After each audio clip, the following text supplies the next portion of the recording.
And it is time. Let's fucking go. Hey Spoots, what's up? I feel like I should have done something more ceremonious than to reveal the overlay, but you know, here we are, we're thriving. Let me put up the game. I should have it all set up. There we go. Let me tap out of it. There we are. Look how cute it is. Well, baby. Anyway, what's up? Look how fucking gorgeous this overlay is. I'm literally thriving. Thank you again, Spitz, for constructing it for me. I'm thriving. I finally have a place to put the chat. I don't know what I'm gonna put down here yet. Maybe social links or something, or I'll just put like a meme or something down there. I don't know. I'll make it up as I go.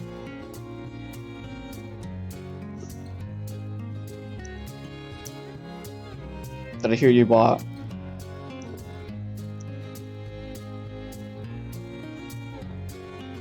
Put your pop-ups there? Yeah, I know it's tiny. I remember what your username is. Oh yeah, shit, that might be an idea. I don't know, I'll just say it at some point. I've got all the time in the world. But I'm done with Nier Automata. Fuck that shit, that game's bullshit. So we're finally moving on to another visual novel. I haven't played one in like, let me check. The last one was oh yeah, I could finally put the I finally have somewhere to put the progress bar towards the Killing Simulation. Yeah, it's been just under 2 months since I finished Please Be Happy. So there's quite a lot of... Well, we're missing out on visual novel content, so we've got National Park Girls. It was made by the same people who made... it was made by one of the studios that worked on Highway Blossoms, Studio Coattails. You can tell because it's also about American national parks. And also, I'm pretty sure it's the same artist. Now, let's start this shit. I've had this game for fucking ages. Not all of it is out. Chapter 4, Part 1 is out, I believe. Was it Chapter 4? Yeah, Episode 4, Part 1 is out. Yes, I haven't seen it again. I know, right? Sit down. I feel like I should make the text a bit bigger on chat. Hold on. It's never been this small.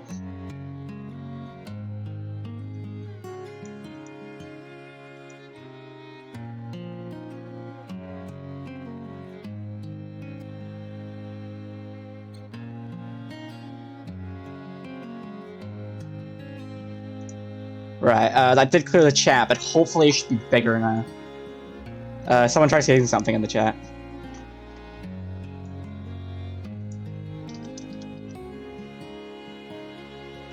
Okay, that's better. Yeah, that's better. Mwah. Alright, you can read it now. Sweet, perfect. Also, yeah, the visual novel soundtracks always fucking slap. Anyway, enough stalling. Let's actually start the fucking game.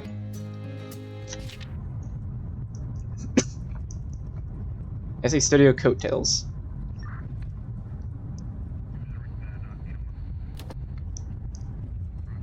Sekai Projects, which I believe is the publisher? Question mark? I think. National Park Girls. Sorry, sweetie. It's stuck. Can't go any lower than that. Is that right?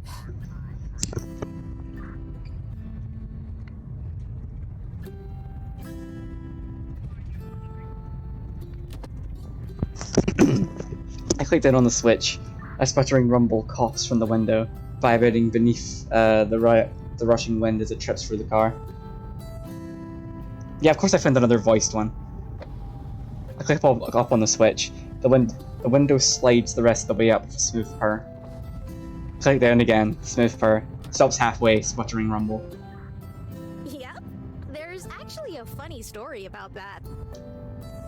Jessie laughs guiltily, waving it off with a shrug and a smile. But I forgot what it was.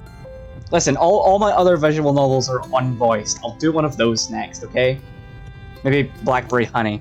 It's about, it's the one about the gay maid girls. Or Strawberry Vinegar about the little girl who insists she's a demon and also they eat food a lot, I believe. We smack a bump on the road. The car jolts up, tossing me into the door. I glance in the side mirror as we drive away from a pothole. Every problem in this park has a story. And there's a lot of stories. The park makes do with what it has, Eve. We're resourceful that way. Well, hold on a sec. Oh, that's an look at this adorable little menu. Okay, can I... Eve's is really fucking quiet. Doesn't look like it can individually... Yeah, it doesn't look like it can individually change... Yeah, I can't change each individual character's voice volumes, for example, with it. I roll my eyes as she gives me a reassuring grin, but a reflection in the stupid broken window tells a different story. One of concern, rivers of coffee, and a decade of overwork.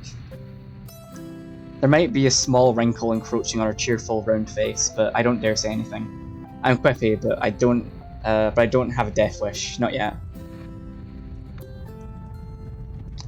Yosemite this time of year is a mixture of green and white, where the winter snow still speckles the peaks of stone grey mountains and blends into spring revived trees. I close my eyes and let the whistling wind blow into my face, and for a second I almost feel like a little girl again, riding the back of Dad's pickup truck as we zip down the road of Tiog Pass, anxious to explore the next trail. But right as I remember the smell of the sweet, fresh air, a van speeds past us, leaving a toxic trail of fumes. The memory dripped away. The lingering exhaust resembles the similarly grey sky, and I have to wonder if a storm cloud forms, but doesn't rain, is it still filled with water, or is it just hollow?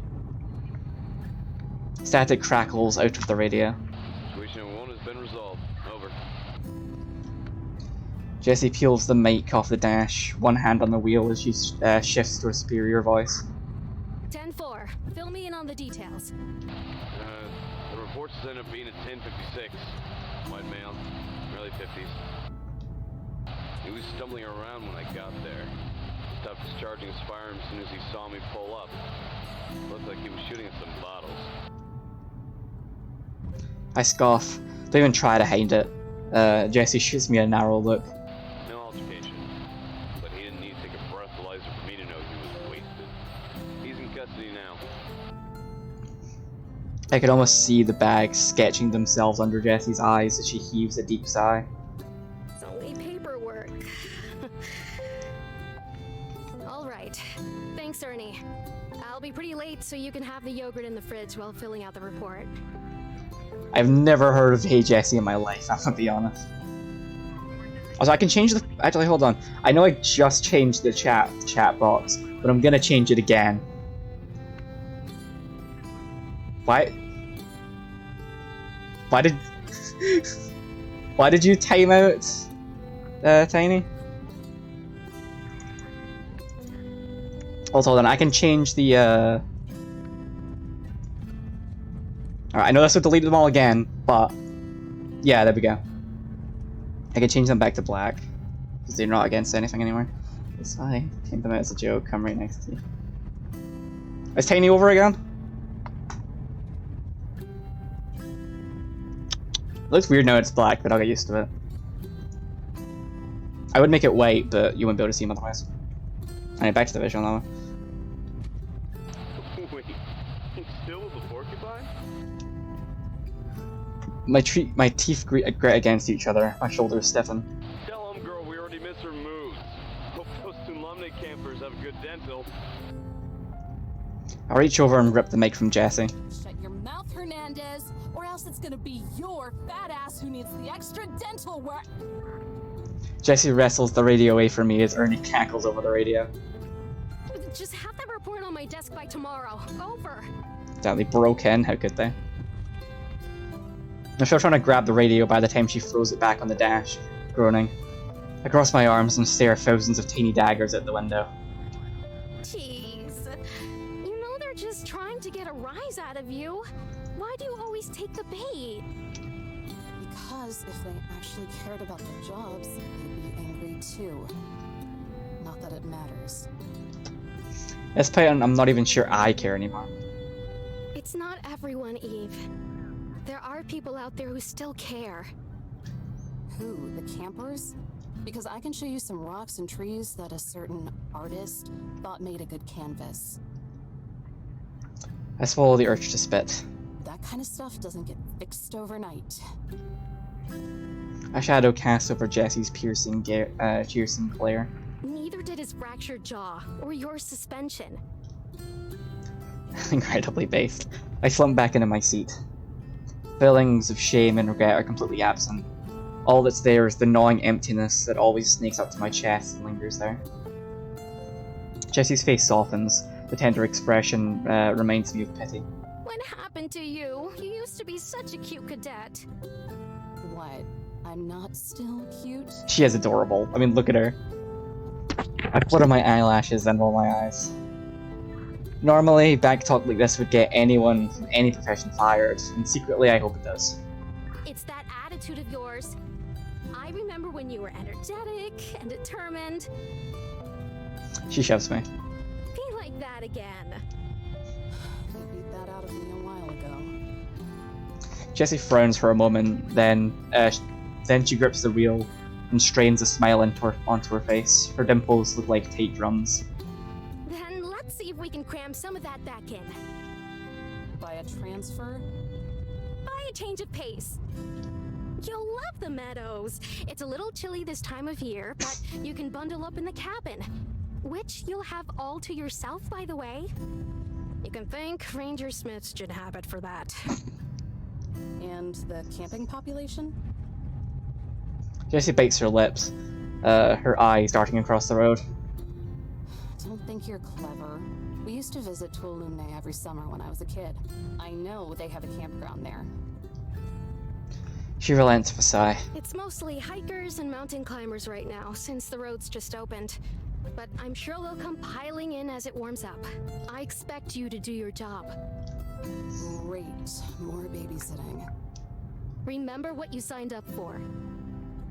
Trust me, I do. Or I did before I realized the park was just the public's dumping ground. That's why the National Park Service exists. We can't protect every square inch of land, but we can manage parts of it. I scoff. If only. For most of these people, the parks are just toll roads. They pay to get drunk for a few days. They'll sit around the campfire and talk about how much they connect with nature, and maybe even write poetry about it. And then they'll leave the fire smoldering, forget to pick up their trash, and leave.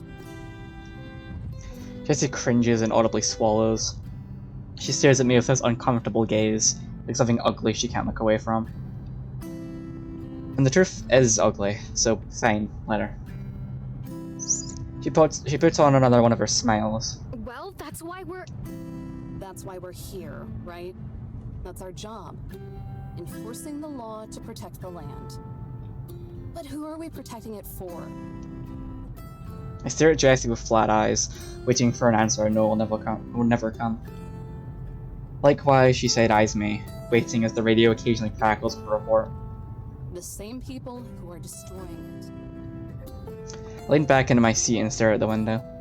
And where's the justice in a job like that? The sun pokes through an opening in the clouds, but a sea of grey swallows it soon after. Jessie says nothing.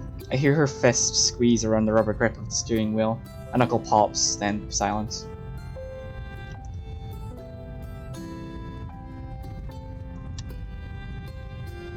We pass a clearing, and the forest that's been trailing us up until now stops. In the distance, I spawn a small stone peak of Lambert Dome. Sometimes we would make that hike when I was a kid, and when we reached the top, I would always feel like I discovered a great precipice? Precipice, something like that. Everything seems so small, and the answers seem so clear. And I wonder if I stood up there now, would it be the same? Is what I do important? Does protecting this land and preserving its dignity serve any purpose? And if not, does anything? By the time we begin finally passing families of pop-up tents and lawn chairs, the sky has dimmed to a deep grey. Slithers of blood orange and red blow out from the pockets of open sky. We hook left and take a short We hook left and take a short beaten path. The tires crunch over the dirt and gravel, then stop. Jesse twists off the ignition. Birds chirp in the fresh silence that only breathes for the air when a vehicle stops. We're here. I'm out of the car before she even finishes, dragging my luggage out from the back. Arching into a stretch, I take my first unobstructed look at the cabin. It's a modest building, guarded by a crowd of trees that extend far into the air, lumbering over the pointed roof. Nearly every inch of the cabin is built with the same sanded down wood. It's inoffensively smooth. Tree bark has more texture. Not too small for you, is it? Oh, Jessie's adorable. They're both adorable. Jessie walks up behind me, twirling the keys around her finger. I glance over my shoulder. The campground is hidden behind a thick row of trees. Small glimpses of the tents poke out behind me. Nah, it's perfect. The wood creaks under our boots as we climb up the steps. There's another station nearby, but they mostly oversee boring bureaucratic stuff. They'll leave you alone, but you might have to hand out permits if they're ever out for lunch or something. Do I have discretion? Not a chance, sweetie. She shoots me down with a song in her voice and a swing in her step.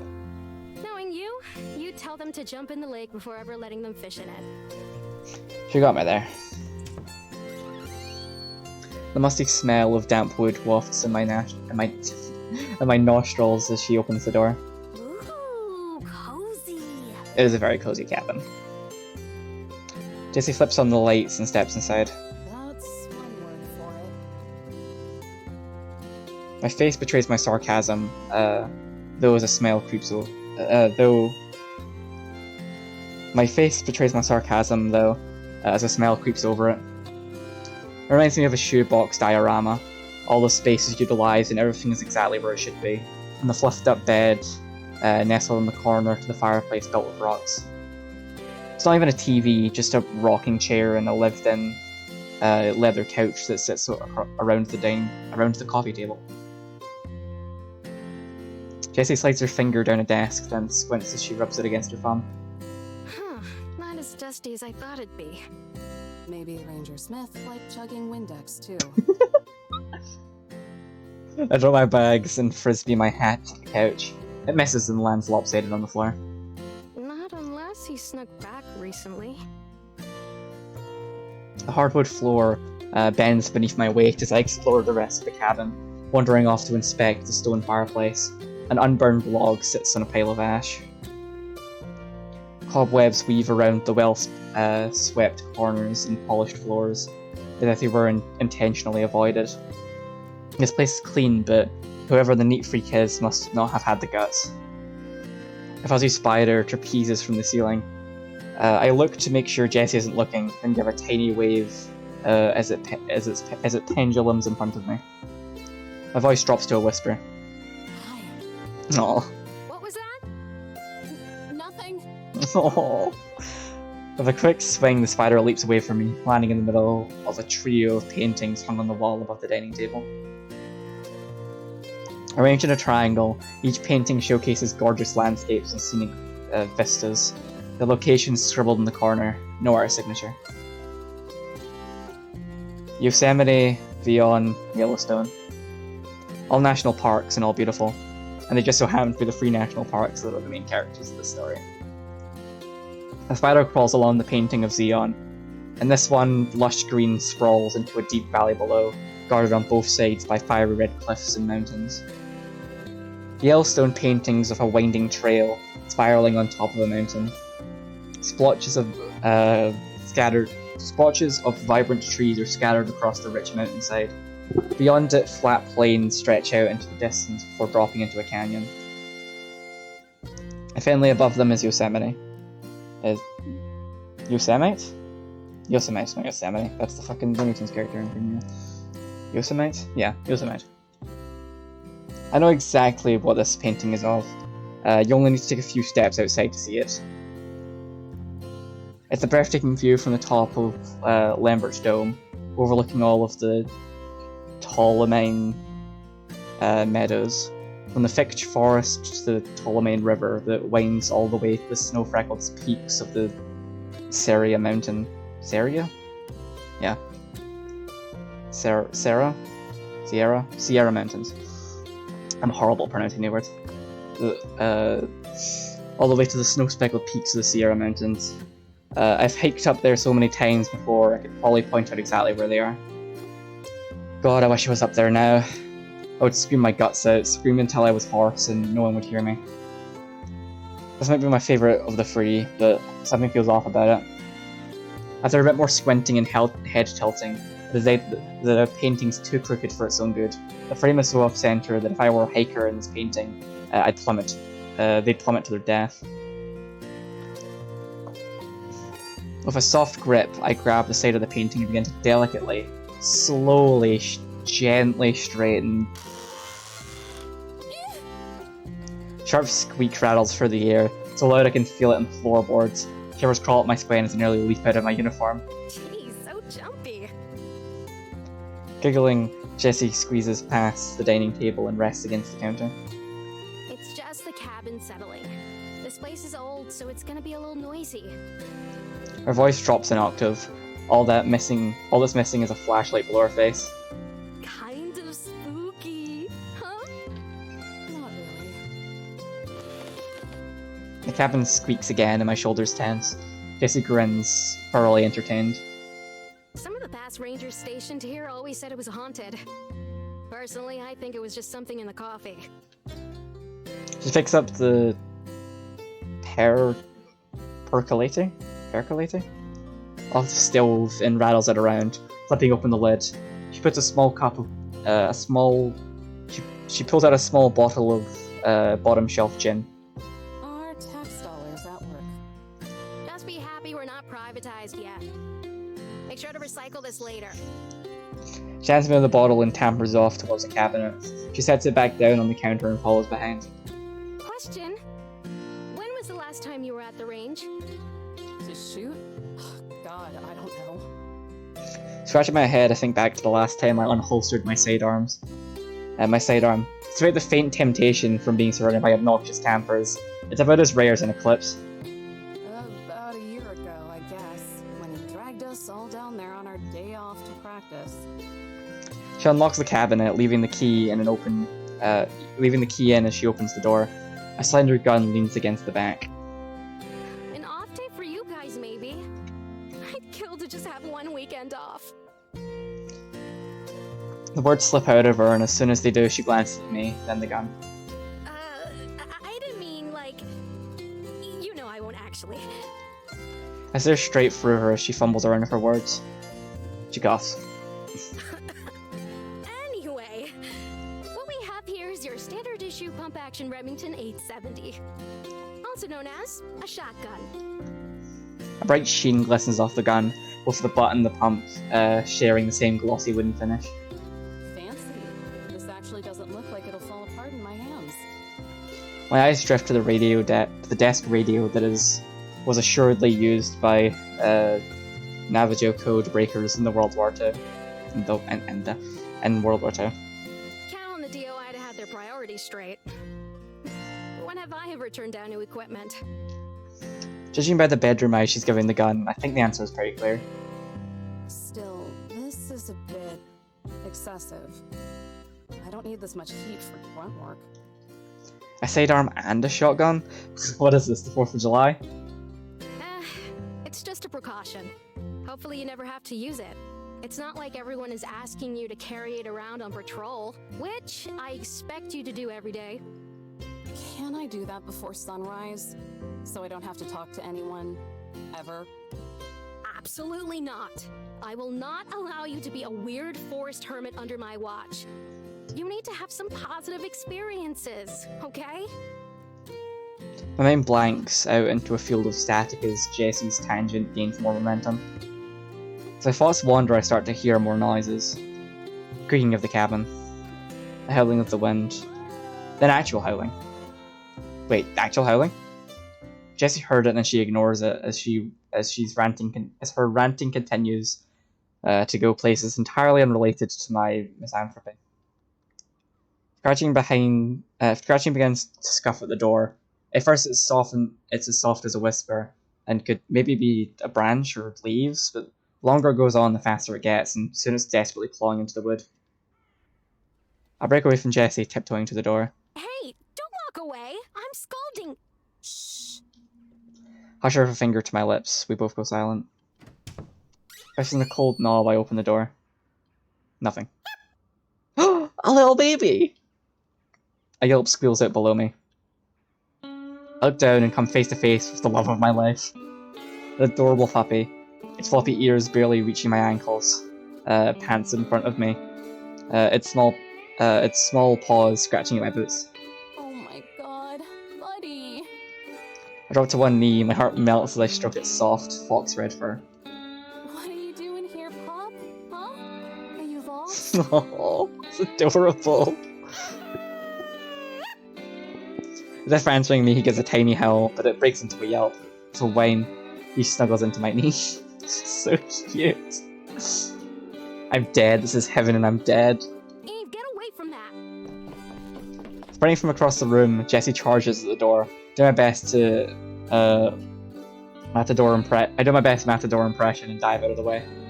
Jessie stomps on the floor, her boots inching closer to Pup with every loud thud. Shoo! Get out of here! Get! Pup yaps back, briefly challenging it, but whenever that giant merciless boot lunges forward, his compact frame lunges back. The Fae continues onto the porch with one last growl of defiance. Pup scampers off into the bushes, his ears poking above the leaves as he stalks us from the bush. What the hell? He wasn't doing anything. You scared him. Good. Maybe it'll stay away then. I glare at Jessie like she's the devil incarnate. She is. Don't give me that look. I reinforce my gaze with more steel. Orphaned coyote pup.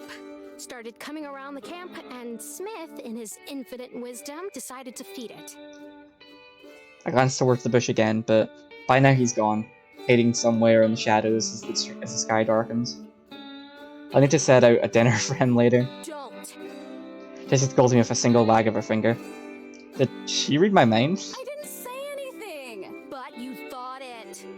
And if you have any sense, you'll... She pauses, glancing up as the last glimpse of sunlight is snuffed out. I'll lecture you another day. But for now, I have to get back to the station. Before Hernandez eats all the yogurt. With a nudge from her elbow, she starts for the truck. Yeah. Because asked for me. I stare down at the scuff marks on my boots, tracked with dirt and dust from all 1,200 miles of the park. Not nearly as polished or shined as Jessie's, or even that gun. 1,000? That's a giant fucking bark. What's wrong? I thought you loved Ernie Jobs. It's nothing. I'm fine. And the far reaches behind the cover of the trees. I see the orange glow of a campfire, muffled chatter and laughter as the campers carried away from the woods. The tender smell spreads across Jessie's face. She sweeps me under her arm into a hug. Think of breaking away, but her gentle warmth is nice, and it's kind of cold out. You're going to do fine, sweetie. Yeah, until I bust open the next guy. Press my forehead against her badge, the edges digging into my skin. Hey, don't think like that. I didn't vouch for you because I thought you make the same mistake twice. You're a good ranger, Eve. If more of us were like you and cared more about what's around us and less about our pensions, then the Force would be better off. This will be good for you. If you can straighten yourself out here, then you can do anything. So try to have some fun, okay? Okay. I grumble it out. Just a second.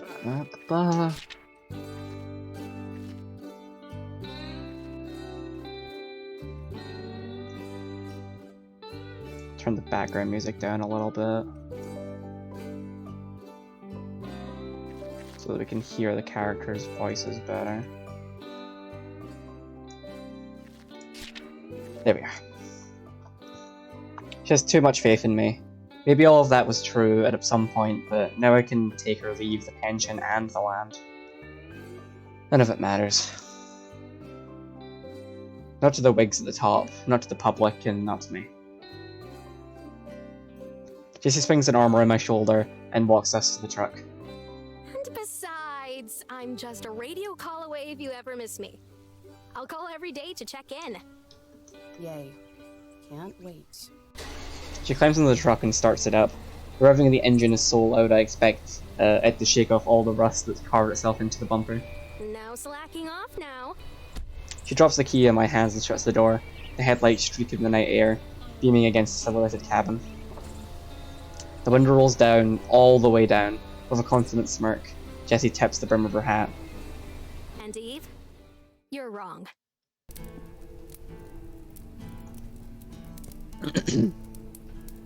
It may have actually been pointed if that was the last thing she said before leaving, but it hadn't even been 10 minutes when she drove back and barged through my door in a panic. She left the keys to the station on the lanyard she gave me, and the keys to the library, and the keys to the toll booth for the south entrance. As for her Teddy with how serious that woman takes her work, she has no right to be as airy as she is. So I guess I'd start to slip a little too if I were working an endless stream of hours and got as little acknowledgement as she does. After 4 years, it's hard not to respect her. There's not a moment where she isn't on call, or filling in for someone, or blazing through reports, yet somehow she manages to stay as bubbly as a dish soap. How is she able to stay so peppy and motivated? I can't figure it out, and I doubt I ever will.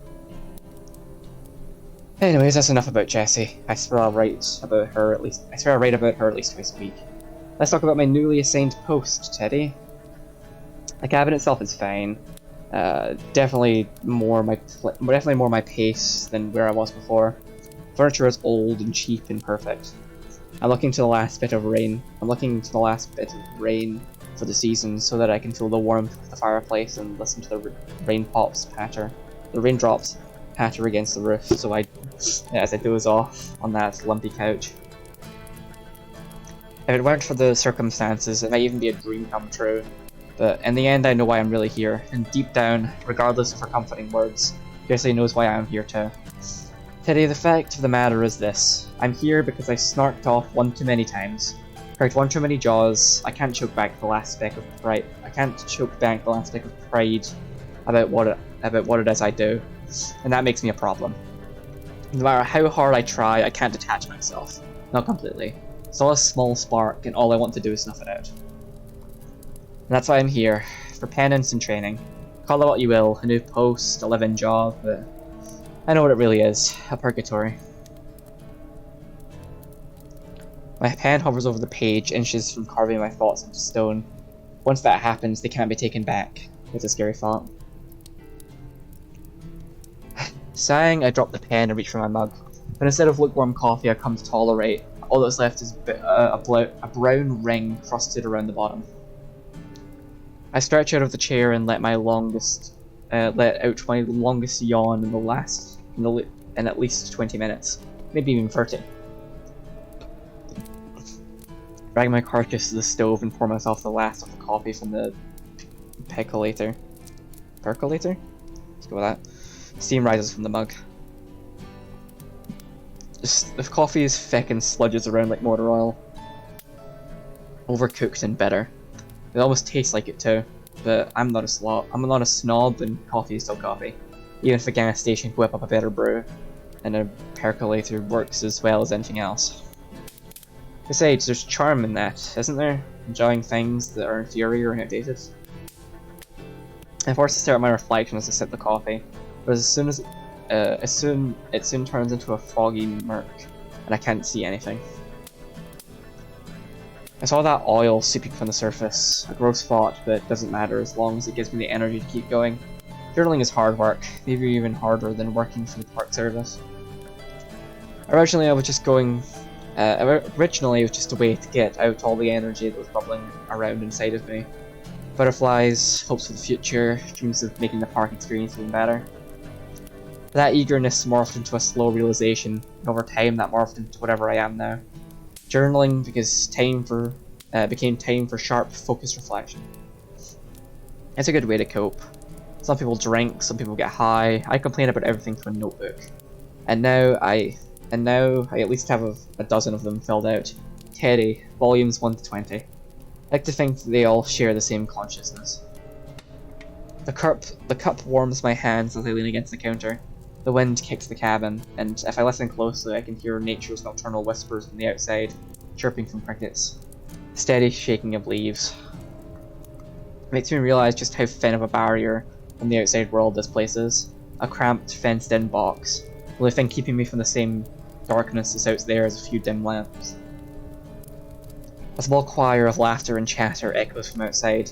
Reality decides to give me a slap in the face as I open the curtains and peer through the window. A group of 4 shadowy figures trip and wobble through the bushes. One of them falls on their face. They laugh even harder than before. And speaking of needing a barrier from the outside world, I stomp over to the desk and snatch the flashlight as I march over to the door. I remember that I've changed into my uniform into tattered jeans and flannel, hardly authoritarian. I reach over to the couch and grab my hat.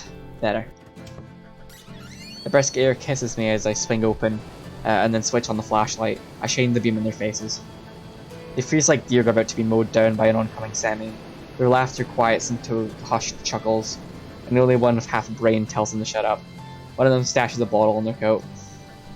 The one up front, the smarter one, squints at me through the light. His shoulders relax and he throws me a casual wave. Oh hey, are you on break too? Wanna hang? Dumbass camper. 1,000 more of these kids could mistake me for another student their age, and it still wouldn't stop me from lobotomizing them with my eyes. Flip on my hat and stay silent. The old testament fear of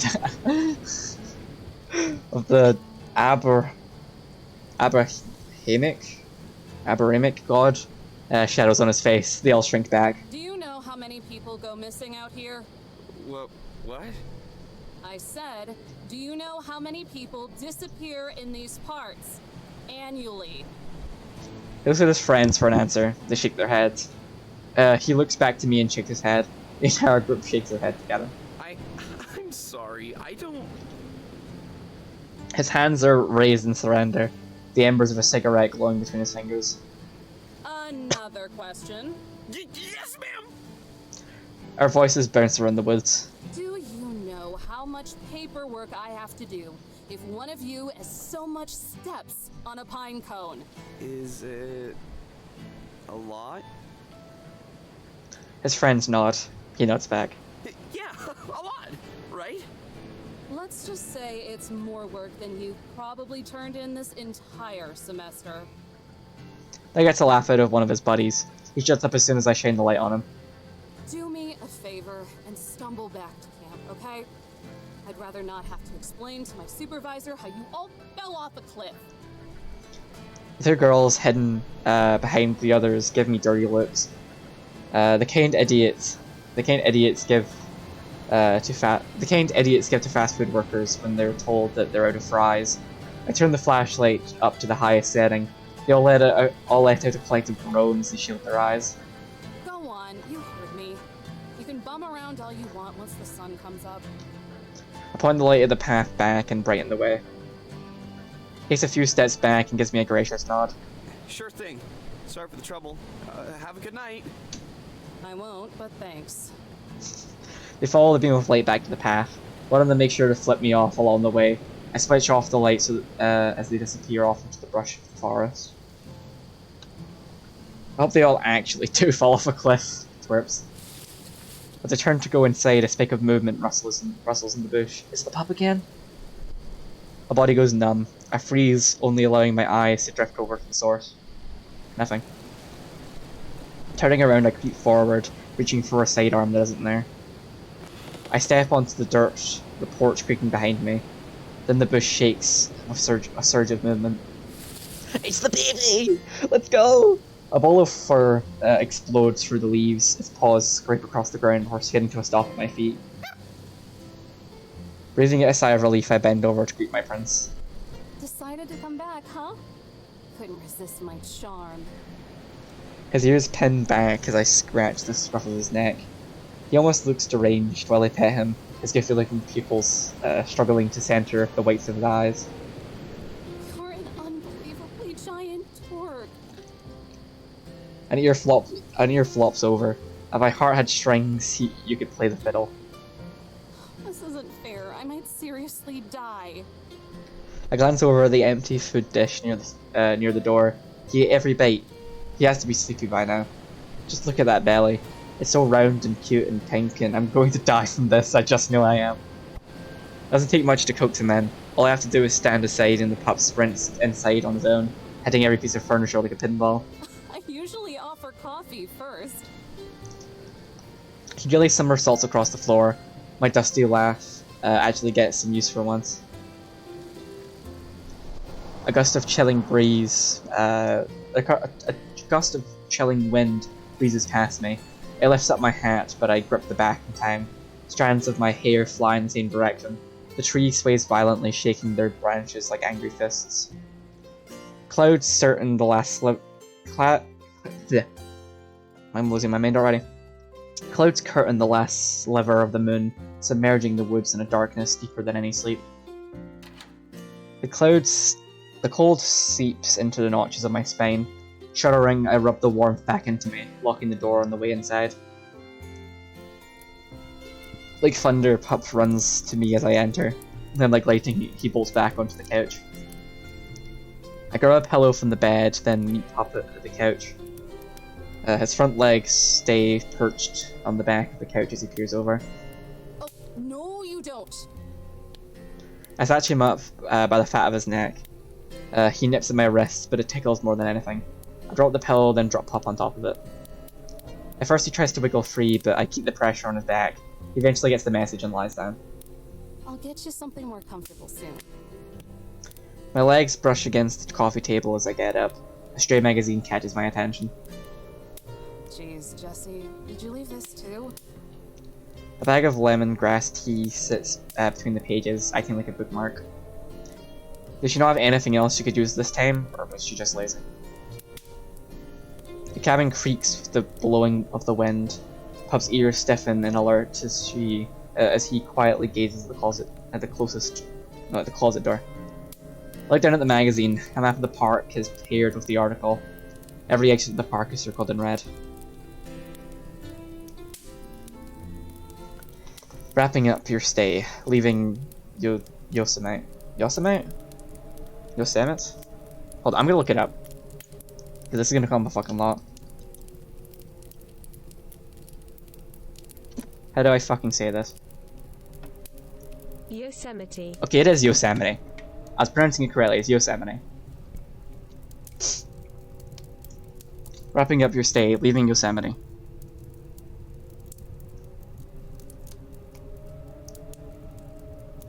I should Google pronunciations. The night breezes past me. Every time I look up, the clock is past another hour, and the gap only grows larger.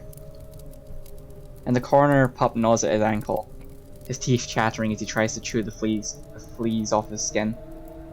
I flip through the stack of pages I've written on tonight and weigh them between my fingers. Not a bad way to break in a new journal. The living smell of fresh primer puffs out at me as I fold it shut. A yawn slips out of me as I shamble over to the bookcase. Light reading before bed is never a bad way to end the night, especially eerie nights like this. Frost has settled around the edges of the window. A touch of fog strokes the glass and looks into the darkness beyond it. And looking into the darkness beyond it is like staring into the black of a pupil. Warmth and comfort flicker in my chest as I run the finger over the spines of every book. Assessing Yosemite, an atlas and guide. Best day hikes, Yosemite National Park, corruption in the National Park Service, Yosemite Mafia, complete guide to the Yosemite National Park. Almost every book, brochure, and magazine here trails back to Yosemite. Other parks or the National Park Service itself in one way or another. Even the few pieces of fiction can't escape it. Novels like The Yosemite or Yosemite Thunder.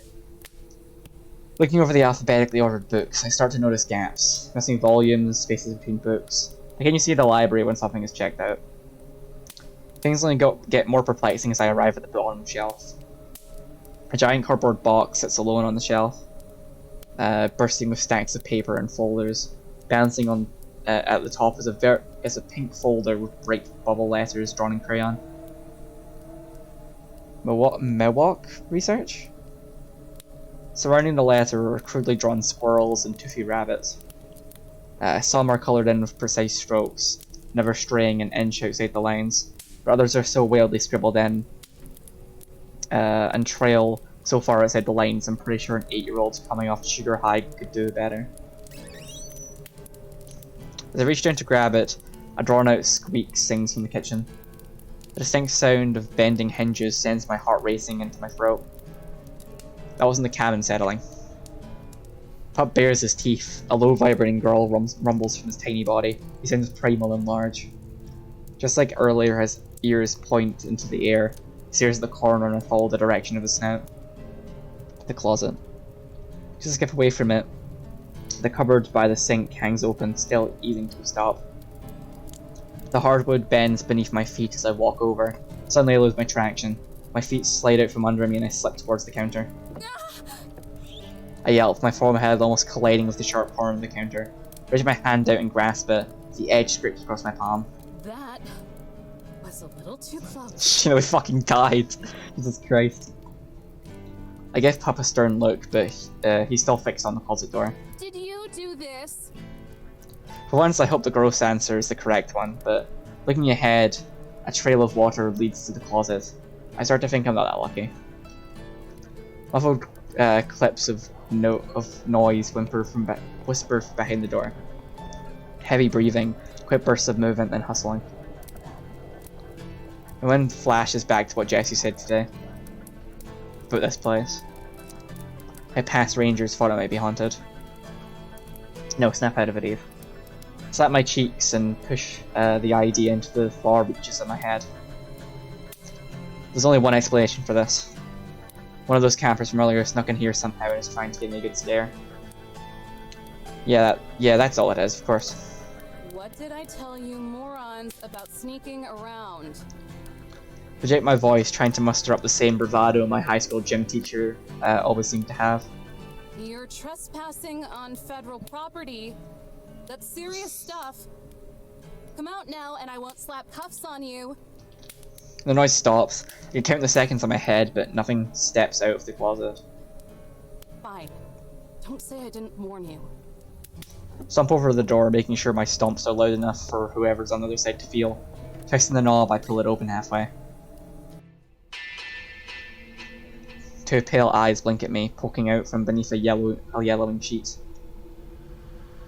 Slam the door shut. Oh crap, I didn't actually expect someone to be in there. A gasp as bangs rattling on the closet door. Another bang, as loud as a gunshot. The door bends from the hinges. I stumble back, my foot slipping on another puddle, but I brace my legs. Somehow I'm standing. As a final explosive bang, the door swings open against the wall. Every light in the cabin goes off. Electricity surges down around me. And suddenly darkness forces a scream out of me. I slap my hand over my mouth and swallow back the terror. Damn, they know where I am now. I breathe in quickly, I scream in quick panicked bursts. Then footsteps. And through the darkness, the form of a towering silhouette begins to take shape, looming in the doorway. Pup growls devolve into a series of vicious barks. I stand my ground, puffing at my chest and sticking back my shoulders. Ghost, intruder, bear, whatever it is, it's all I can think to do. What do you want? Call out to the lingering shadow. The shape of its head tilts, as if asking something asked something unexpected. A voice rings out of the darkness, gravelly and dry, but also light, higher than I would expect a demonic presence to sound. Not that I believe it's a demonic presence or anything. This is my post, and according to my supervisor, I do. We do not concern ourselves with the laws of mortals. We? A dim glow flickers from the closet. illuminating the figure in blood red. Water drips from their soaking hair, their bangs shadowing their eyes. They stand unnaturally straight, as stiff and dangling as a corpse. Colourful patterns weave through their leather clothes, beads wrapped around their neck. The girl? The ghost in the sheet hovers past her, floating in the air. A shiver tingles down my spine as it levitates several feet in front of me. It has to be a prank. I'm getting punked. Jesse and Ernie are in on it. Leave us to our resting place. Yeah, I'm pooped. A high-pitched, energetic voice shoots out from the closet. The tall figure kicks her back her leg. There's a yell as the red light around her flickers for a moment and reappears. Thunderous wind hammers against the cabin. Her shout reverberates through the wood. A moan howls from the sheet ghost, muffled by the fabric. Spooky in the same way a child making ghost noises on Halloween is. As much as I'd love to, and believe me, I would, I can't do that. I'm already on thin ice. Tall figure stutters. Well, I can't see her eyes. I can make out a deep frown. Are you trying to reason with a vengeful spirit? Do you have any idea how ridiculous that is? Do you have any idea how ridiculous your request is? That isn't my problem. Basic instinct prioritizes survival over income. You understand that, right? It's not complicated. Basic instincts get written over by basic training. Besides, it's not about the money. You're not a very perceptive spirit, are you? She shouts in her brooding, raspy voice, but it cracks apart and she breaks into a fit of coughs. Just shut up, okay? Shut up! The bravado in her voice is all but gone. The vengeful spirit is now merely a frustrated one. If you stay here, then whatever happens is going to be your own fault. The red light behind her flares up, tinting the walls with a blazing glow. Pub sparks return with killing intent. The sheet ghost lunges at me through the air. I spin around, diving for the gun cabinet. Come on, Jesse, come on. Please tell me you forgot to lock it. Push the handle and the door opens with my momentum. Yes! I knew I could always count on you, Jesse. Remind me to take you out to dinner if I don't die here. Drogon still leans against the back of the cabinet, undisturbed and untouched. I'll reach up and grab it. The metal crushes my chest as I hoist it into position. Adrenaline pumps through me. I push down on the safety, wrap my fingers around the trigger. Strands of hair flick up to my face and I stare down the barrel. At my feet, the sheet ghost stares at me, now firmly on the ground. Directly in my sights. My trigger finger shakes. I shake. The temperature of my blood plummets and my body freezes with cold sobriety. This isn't what I wanted from this job. I never wanted to hurt people, to point guns at them, and punch them in the face. All I want is to protect. Fabric draped over the ghost stretches back. Pup dances around its feet, his tail wagging as he tugs the sheet, like it's a game of tug-of-war. The sheet falls to the ground, and I finally get to see what, or rather who, is attached to those Riley legs. Oh, it's a little baby! Like a burglar caught in the act, she stands there, wide-eyed and trembling. Leaves rustle off her tiny beige dress, and there always seems to be more stuck to her. Even her long, brushed-out hair has twigs and leaves shaped into a wreath, resting on top of her head. More interesting that is a pair of wings protruding from her back, feathery and weight like an angel's in a painting. A kid? And a little one at that. I could scoop her up in both arms if I wanted to. What on earth do you think you're doing? The shadowy ghost stomps across the floorboards, making a beeline directly for me. Panicked, I shift the gun to her, but she's already towering over me. Not another step. Her green eyes glare at me. Their intense anger, they almost seem to glow as she grips her hands around the shotgun. I close my eyes and let my voice tumble into a shriek. Get away! Pull the trigger once. Twice. Nothing. That can't be right. My eyes snap open just in time to see her wrestling the gun from me. I thought they taught you goons better than to go around and point these things at people. She moves to remove the bullets from the chamber, except there are none.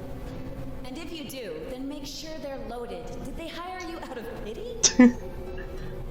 I glance back at the cabinet. A small box of shells sits discarded in the corner. Of course. Something further into my back. This is it. I'm dead. Probably what I deserve. Little girl, paler than the sheet she was wearing, looks up at the bigger ghost, her eyes fill with tears. She lets out a timid squeak and dashes behind her bigger friend, wraps herself around her leg, content to stay only half hidden as she sniffles. I don't want to do this anymore. Oh, baby! Zion. She brings the little one in closer and frowns, watching small tears trickle down her cheeks. From far away, she looks like a creature from a horror movie, unnaturally blue hair with frosted white tips. Her entire body drenched in that red glow.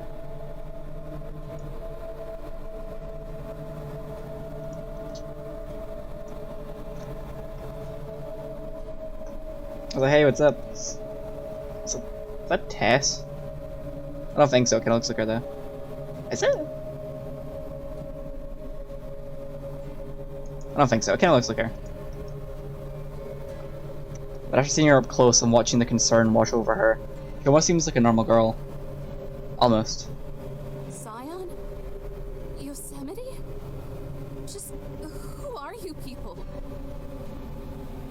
Her head twists back to me, her shoulders tense up as I scoot back, but there's nowhere else to go. Silence, mortal.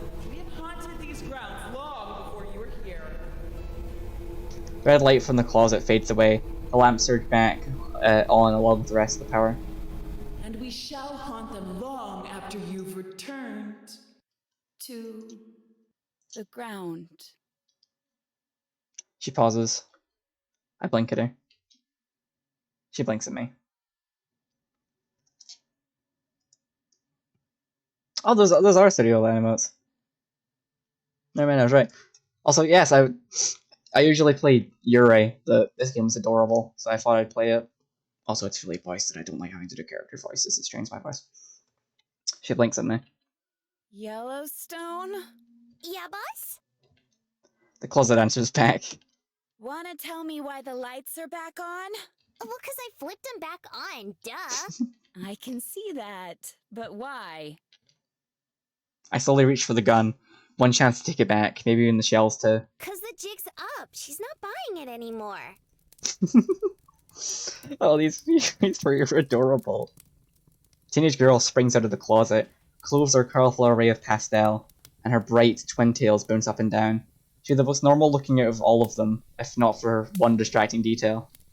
Spreading from the top of her head like a mountain erupting from the ground is a giant cone, flattened at the top in a various shades of brown, reminds me of a volcano from the Chale's science project. A friend of mine... Maybe Howie Blossoms and all down fell from there. I just found Howie Blossoms on a sale of a bunch of other visual novels, and I was like, hey, look, this lesbians. I'm a lesbian. I like lesbians.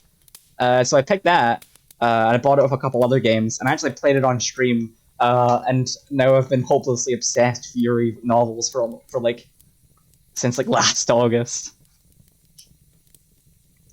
Is it a costume? A hat? It looks like it blends right into her hair. See, she's already getting ready to flip your lid. The bigger one glances back at me. In my confused daze, I completely forgot about my hand hovering over the gun. Rolling her eyes, she yanks it away and slides it to the other end of the room. She squats down with a flat stare, and she gives me a flick on the forehead. Dull pain ripples through my skull. I know you're eager to take my home away from me again, but let me sort this out first. Okay, gunslinger? I smooth my forehead while grinding my teeth into fine powder. No, not okay. How about you try doing that again? A slimy grin squirms across her face, and she raises her hand again, thumb and finger ready. I brace for the next flick, but before I can, Pup hops to my rescue and lunges at her ankle. She stumbles away in time, but Pup stands his ground in front of me, snarling, "Defended by the little baby!" Good boy. What did I ever do to you? I give you belly rubs and everything. She whines. Pup howls. I think I love this little guy a little more with every passing minute. Zion, sweetie, can you keep the fluff ball at bay for me? The little girl, who has since retreated to the kitchen with her other friend, gives a quick nod.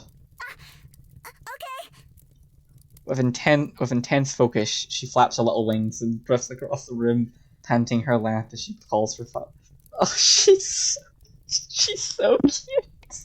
My fucking heart. Look at this little baby. Oh my god. I just want to pat a little head. Hey boy, wanna play? She puckers her lips to whistle, but only air comes out. Then when she realizes that won't work, she clicks her tongue, digging into her hair. She untangles a twig, then waves it around for all to see. I grew a new stick for you. Please like it. That shit just grows there? Pup's head snaps up. His snarl melts into a smiling pant as he dashes over, completely forgetting about his duty to protect me. This was a disaster. Tall girl pinches the bridge of her nose and sighs. No small part thanks to your lack of commitment. She turns to the one in the kitchen, whose head is bobbing back and forth in a silent melody. I was tired. She slumps over the counter and groans. Oh, we've done this like 1,000,000 times. It's the pits. We do it because it works. That last guy rarely stepped foot in here after we gave him a good scare. So, they really did think it was haunted. That's because it is. Now go away. She's different. Dollface over there put up a fight. Dollface? I'd be annoyed if it weren't so confusing. I don't like her. You don't like nobody. She's Snoopy. She gave me a suspicious eye. The feeling is mutual. Conehead grabs the tea kettle from the stove and skips over to us. That's kind of why I like her. She flips open the kettle lid and holds it up to her tall friend. Tall one wrings out her hair like a wet rag. Water, more than any sponge could retain, flows into the kettle. When she stops, the water is near the top, and her hair is bone dry. The hell? Well, I'm glad you feel that way, even if it's incorrect. Fumes begin to wisp from the opening in the top of Conehead's head. A red glow crackles beneath it. No, seriously, what the hell? Delicately, she balances the kettle on top of her head. Lemongrass again? Please, and don't sneak sugar in it this time. Steam begins to rise from the spout of the kettle, followed by a simmering whistle. The whistling gets louder and the arguing drags on. Pup barks as he rushes across the room to fetch the stick. The steam grows thicker. And as the noise builds and builds and builds, I feel my blood boiling in my veins. Any fear I had has been suppressed by the intense need for some peace and quiet. For some clarification. For something to actually make sense for once. I land on my feet and draw in as much air as my lungs can take. Will somebody give me some answers? The chattering fizzles out, and the winged girl shrinks back, hugging Pup close to her chest. The kettle sounds like a train whistle. All eyes are on me. Finally. Now, will one of you tell me who exactly you people are? I've never heard of a ghost that can touch people. Or one having wings? Or whatever that thing on your head is. Are they costumes? What is your deal? The leader of the Free scoffs, then turns away with folded arms. Oh, is that all you wanted to know? I could tell you that much. Hey, don't tell her our secrets. Cool ya jets. I'm just gonna tell her who we are. But first, I want to know who she is. She looks up at me with a big, expectant grin. The other two stare, awaiting an answer to spring from the stiff silence. My name is Eve. I'm a... Ranger? I work here. Satisfied with my non-answer, she gives an affirming nod to the kettle bouncing on her head. Howdy-o, Eve. Nice to meet ya. In case you didn't catch it, I'm Yellowstone. She points to the wall with the paintings. This Earth Angel is Zion. She's a cutie pie, and I love her a lot. She is adorable. Look at the little baby. Zion's pale cheeks turn red as she gives a little wave. Love you lots, too. Oh. My heart, for God's sake, she's so cute. And then there's Yosemite. She's like our big sister. I love her lots too, even when she's being a crab. Yosemite says nothing. I glance at the paintings and pair each with one of the girls. So, are you each named after a park? Are they nicknames? Yellowstone tilts her head and blinks. No, She points to herself. I'm Yellowstone. She backs away and rushes over to Zion, hugging her from behind. This is Zion. She runs back to Yosemite and smacks her back. I can practically feel the loud slaps as Yosemite nearly leaps out of her skin. And this is Yosemite. Somehow the kettle stays balanced on top of Yellowstone's head for all this. I try putting 2 and 2 together, but I keep ending up with 5. So, what are you saying? You are the parks? Her face scrunches in thought. Steam evaporating seems like it could be coming from her brain itself. She looks to Yosemite for answers. Yosemite nods. Sure, that works. Alright, I'm radioing my supervisor. But why? Told you no one would understand. I don't know how you're pulling off these magic tricks, but trouble is trouble. And you 3 are definitely that. Spin around and start for the desk. Panic wraps Yellowstone's face as she switches between me and Yosemite. The kettle whistles above her until finally she decides to hand it off to Yosemite. 1 sec. She snatches my wrist. The fumes from her head puff behind her as she tries to pull myself. As I try to pull myself away. Let go! Do you just not believe us? I don't believe you, I don't trust you, and most importantly, I don't want to deal with you. My feet drag as I tug her behind me. Her grip is surprisingly firm. With each step, she squeezes harder until I can feel her fingers pressing into my bone. What if I can prove it? Don't bother. Just get your painting and the rest of your stuff. We need to go away for a while. She ignores Yosemite and keeps pulling, digging her heels into the floor. Her grunts get more pained as she wraps another hand around my forearm. Please, just a chance. Her conga line passes Zion and Pup. Pup's tail wags as he looks at her, waiting for scratches and pets. Zion looks up at me with big sorrowful eyes that only seem to get blurrier as she gets sadder. Pup paws at her dress. His ears flop. Single heartstring inside me tingles. There's that fiddle again. I sigh, stopping before Yellowstone can yank my arm from its socket. I just love that puppy so much. 30 seconds. Yellowstone smirks. A twinkle sparkles in her eye. Gripping my wrist tighter, she turns to Yosemite. Back in a jiffy. Back in a jiff.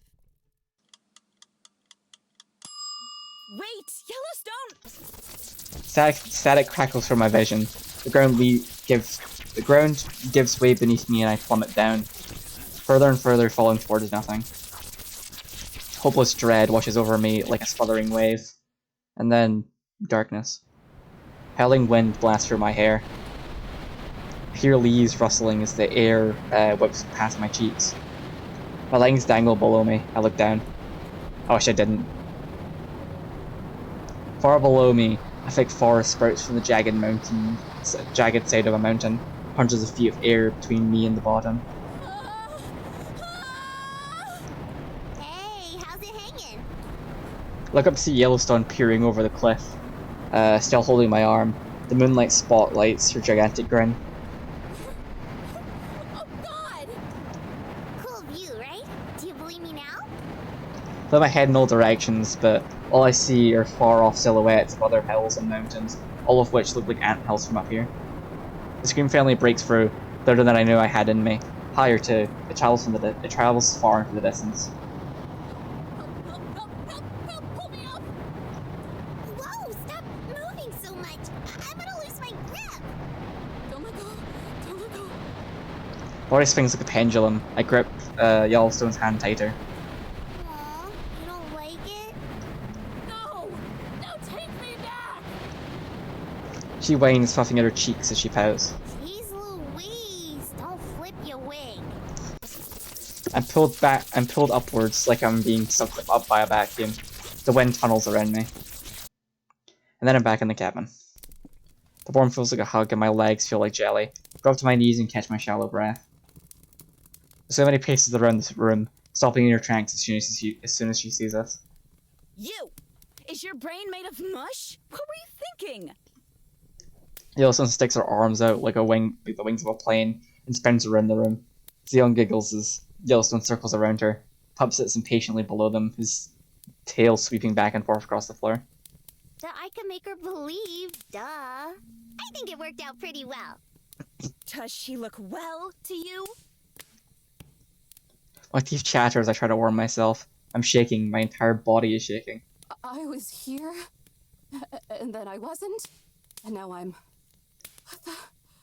Oh god. The plane runs out of jet fuel and Yellowstone stops. No, but I thought we could finally... Listen to me. Her voice is sharp and serious. Zeon winces and she squats down and grips Yellowstone's shoulders, meeting her at eye level. What if something happened? What if she got lost or hurt? What would you have done then? Or worse, what if something had happened to you? There's a reason I try to keep us hidden. You know what they're capable of, what they can do. She mutters to herself. Of course, that's all out the window now. The cheerfulness leaking out of Yellowstone seems to have dried up. Yosemite's grip on her listens, and she shrinks away. Guess I messed up pretty bad again, huh? Yosemite just gets a deep sigh. It reminds me of a disappointed parent. Zeon tugs on Yellowstone's hand. I think you did a good job, Yellowstone. Oh, my heart. Yellowstone gazes down at her with a sad smile, then squeezes her hand back. A long yawn squeaks out of Zion, and after only the tail end of it is audible. Looks like someone's sleepy. She rubs her tired eyes and nods. Mm-hmm. Yosemite combs her fingers through Zion's fairy tale hair. Get her ready for bed while the human and I negotiate. Okie dokie. That's the saddest okie dokie I've ever heard. I'll be right there to tuck you in. Might even tell you that story about the swallow you like so much. Swallow story? I don't remember that one. For a moment, Yosemite freezes, then shakes out a chuckle. No, of course. Why would you? Leaning her by the hand, Yellowstone pulls Zion away along to the bathroom. Pup trots along behind them. When the door shuts, Yosemite turns back to me. Her posture stiffens, perfectly straight and all business as she walks over to me. You alive? She towers over me like a giant sequoia. Just look at that. I feel her footsteps vibrate beneath me as she gets closer.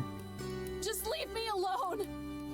Caught in the nearest corner and hunkered down, like one of Zion's fallen branches, using one of Zion's fallen branches as a shield.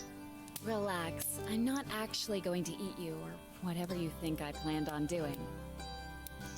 I hurl the branch at her. It skims past her shoulder. I don't care! Just go! A lump catches in my throat. I look around at the mess that's been made. The streaks of water on the floor, the tossed away gun, and the open cabinets. Take a look at the whole cabin, small and homely, but I still know what it's really for. It's a purgatory. A sanitarium to clean to clean me of any lingering pride. This is my punishment, and if that's the case, then maybe it's not actually a purgatory. Maybe it's actually hell. I read my hand to my knees and keep it there. Hey. Are you okay? I'm sorry about that stunt she pulled. Yellowstone always gets too excited for her own good. Her voice softens, sounding more like she's talking to Zion than a foolish mortal. Just leave. Please. I swallow back the emotion, but my voice still cracks. I just want today to end. I'm tired. She swoops down in front of me. Well, you're in luck, because I have a truce to propose. I look up from my knees and sniff.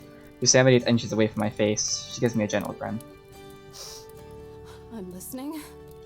To get right down to it, we're exhausted too. It's been a long day for us. So how about we let you sleep here for the night, and then, in the morning, you can call your supervisor and send us on our way. You think I'm dumb enough to fall for that? You'll murder me in my sleep. In the time it would take to strangle you, I could read half of an entire book. Why waste my time with it? Besides, wouldn't you rather not have 3 trespassers wandering the park at night? She's not wrong. I had the campgrounds to think about too. I started causing trouble with campers, and this would spiral even further out of control. Look, just take the olive branch. I'm trying to play nice. I think about it for a moment. How I might wake up being smothered by a pillow, how I might not even wake up at all, or if I do, how they might not even be here at all. But it's dark and late and my brain is slush and fog. So I humor her.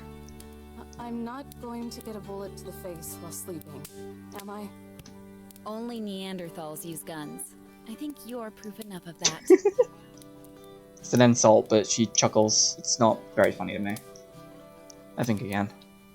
And I get the bed?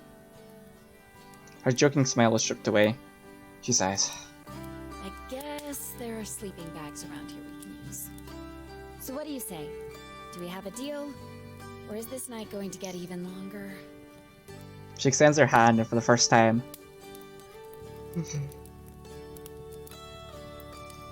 I notice her ears poking out from under her hair. Over slender and pointed, with tips as sharp as daggers. I don't know who these people are, or even what they are, but I do know that I need some damn sleep. I grab her warm hand, and she hoists me onto my feet. You've got yourself a deal, but you're out of here first thing in the morning.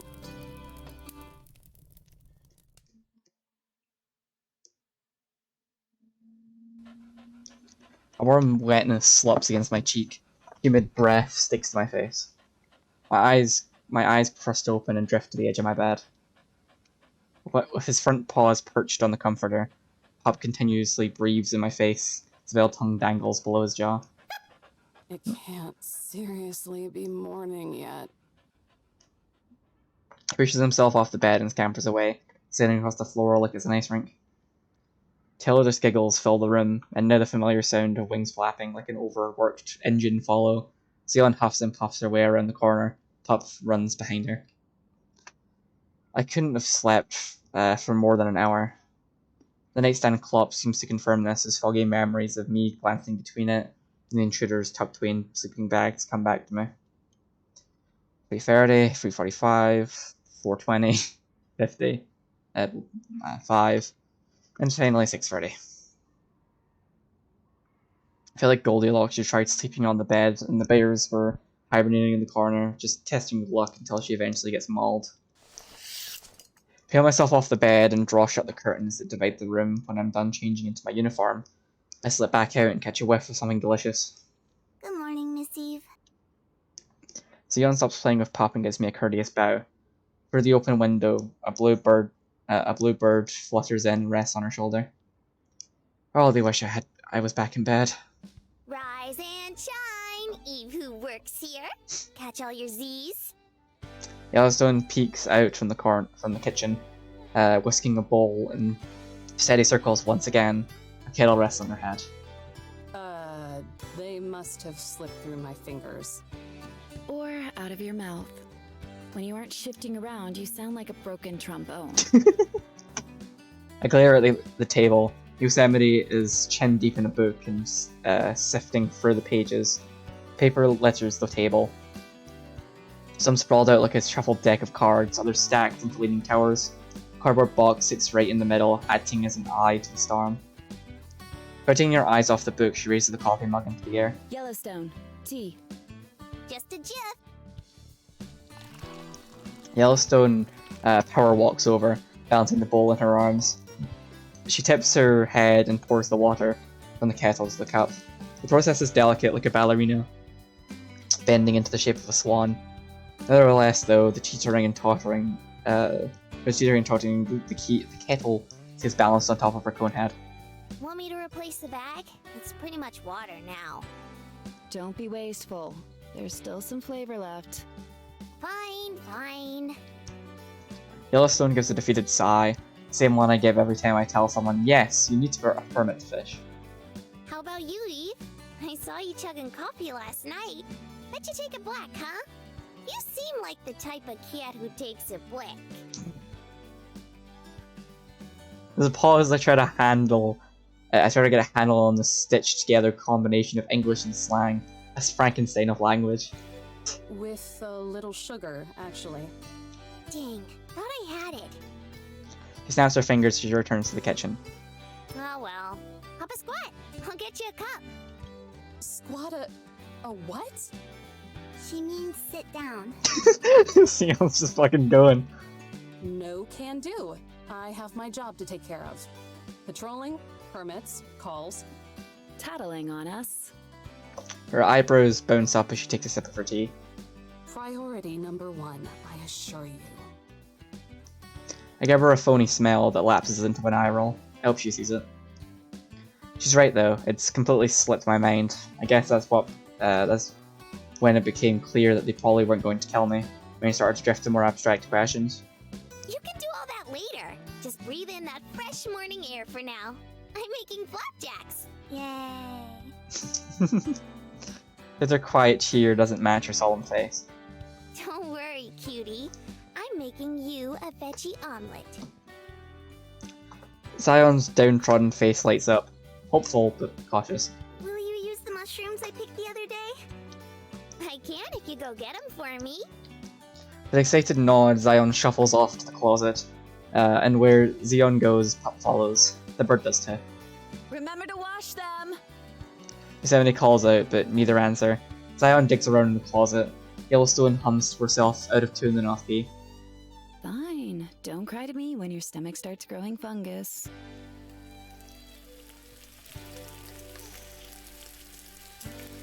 The frying pan sizzles in the background as everyone goes about their morning. Swept up in the routine while I'm swept to the side. There's not a whole lot else to do, except fear for my life, and let's be honest, that's not a whole... there's not a whole lot left to fear for anyway. I grab my notebook and sit at the table. Since it's round, I have no choice but to face Yosemite. If it bothers her as the wobbling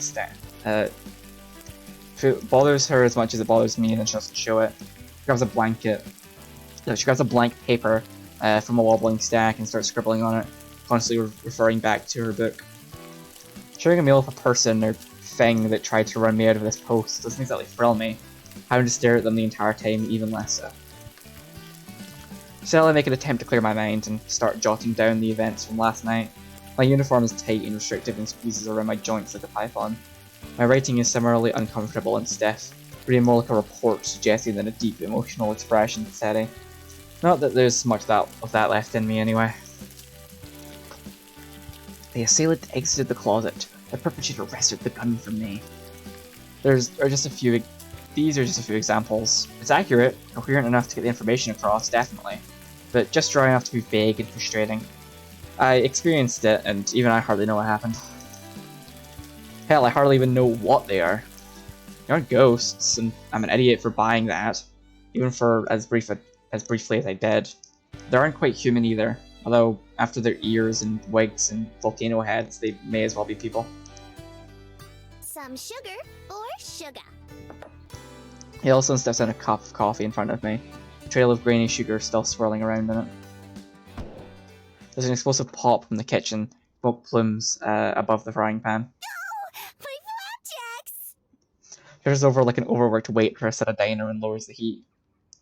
For me, I feel like a traveler exploring the cosmos. I found an alien society and everything they do is fascinating and how mundane it is. It's not polite to stare. If we freak you out that much, you can turn around. Or leave. That would work too.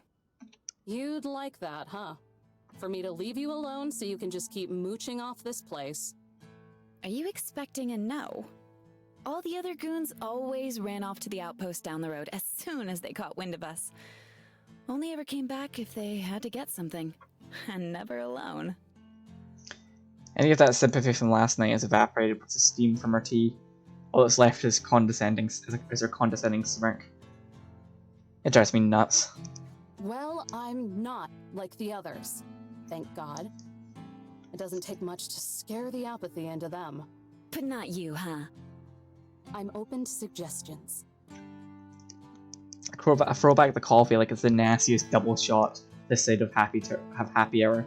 The scalding liquid funnels down my throat. Then I surrender to my journal. Somebody watches me with a focused squint. What's that? Official report to the head goon.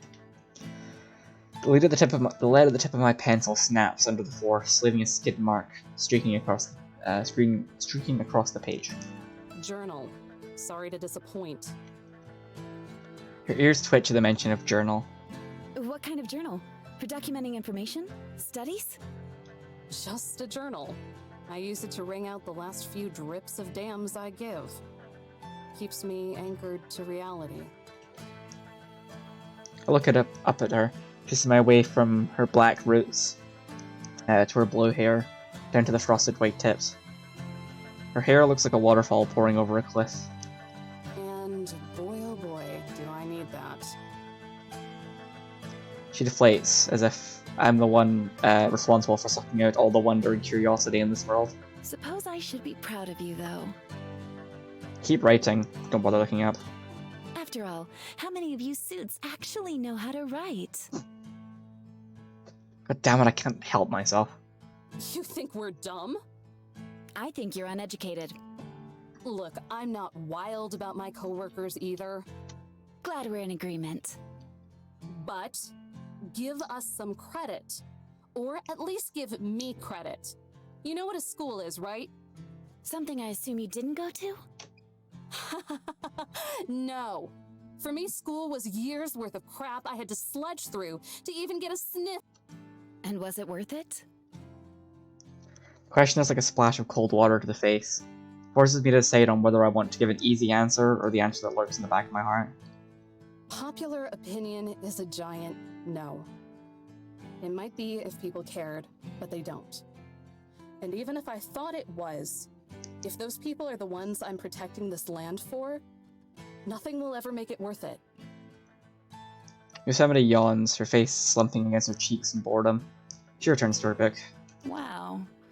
I was almost expecting something insightful. Don't like the answers? Don't ask the questions. It's not the answers that bother me. It's the rotten little mind behind them. Lightning crackles between us. We glare at each other in silence. My eyes will roll out of my head before I blink. You two can duke it out after breakfast. Time to chow down. Yellowstone swoops in with 2 platters of fluffy stacked pancakes. A thin slice of butter slides across both of them, melting down the sides and mixing with the syrup. Just a sec.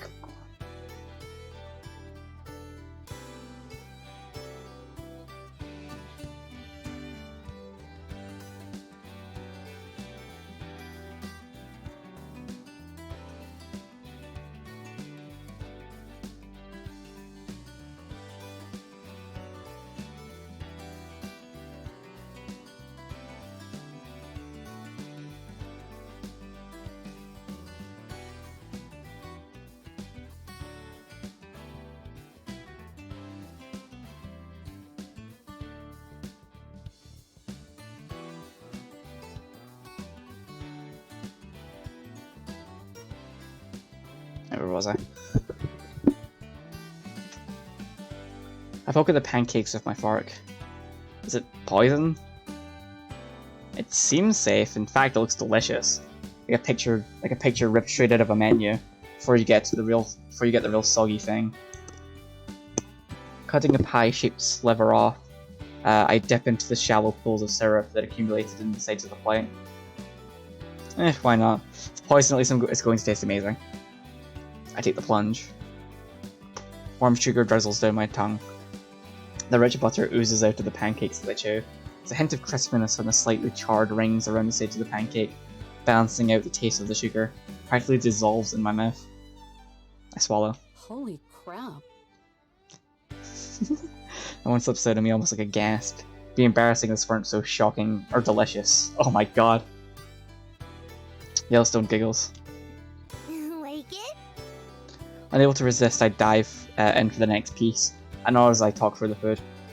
Yeah, it's sort of amazing. How did you even... I'm basically the chef around here. She beams with a proud smile. And the maid, and the dishwasher, and the laundry. You could say that I'm a jack of all trades. Master of them, too. I'll say. What did you even put in this? Trade secret. Yosemite flips to the next page. It's brown butter. No fear! A dark cloud of steam rises from the opening in her head. I think it smells sulfur. Well, whatever it is, it's delicious.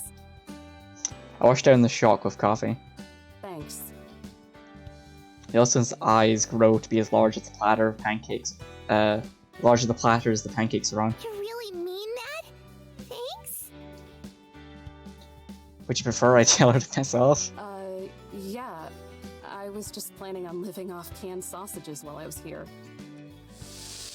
Tears creep out of the corner of her eyes, a whimper, and a geyser of water erupts from her head. Whoa. Oh, Smokes. I didn't think being complimented would feel so good. You're a good gal, huh? Oh, is everyone in this fucking adorable? Water umbrellas over her as she moves in for a one-armed hug. Overly fond of hugs or getting my uniform soaked, with tears before work, or touching. I scoot away in my chair. Ah, that gives me an idea. She pushes back like a spring. The whiplash gives me a concussion.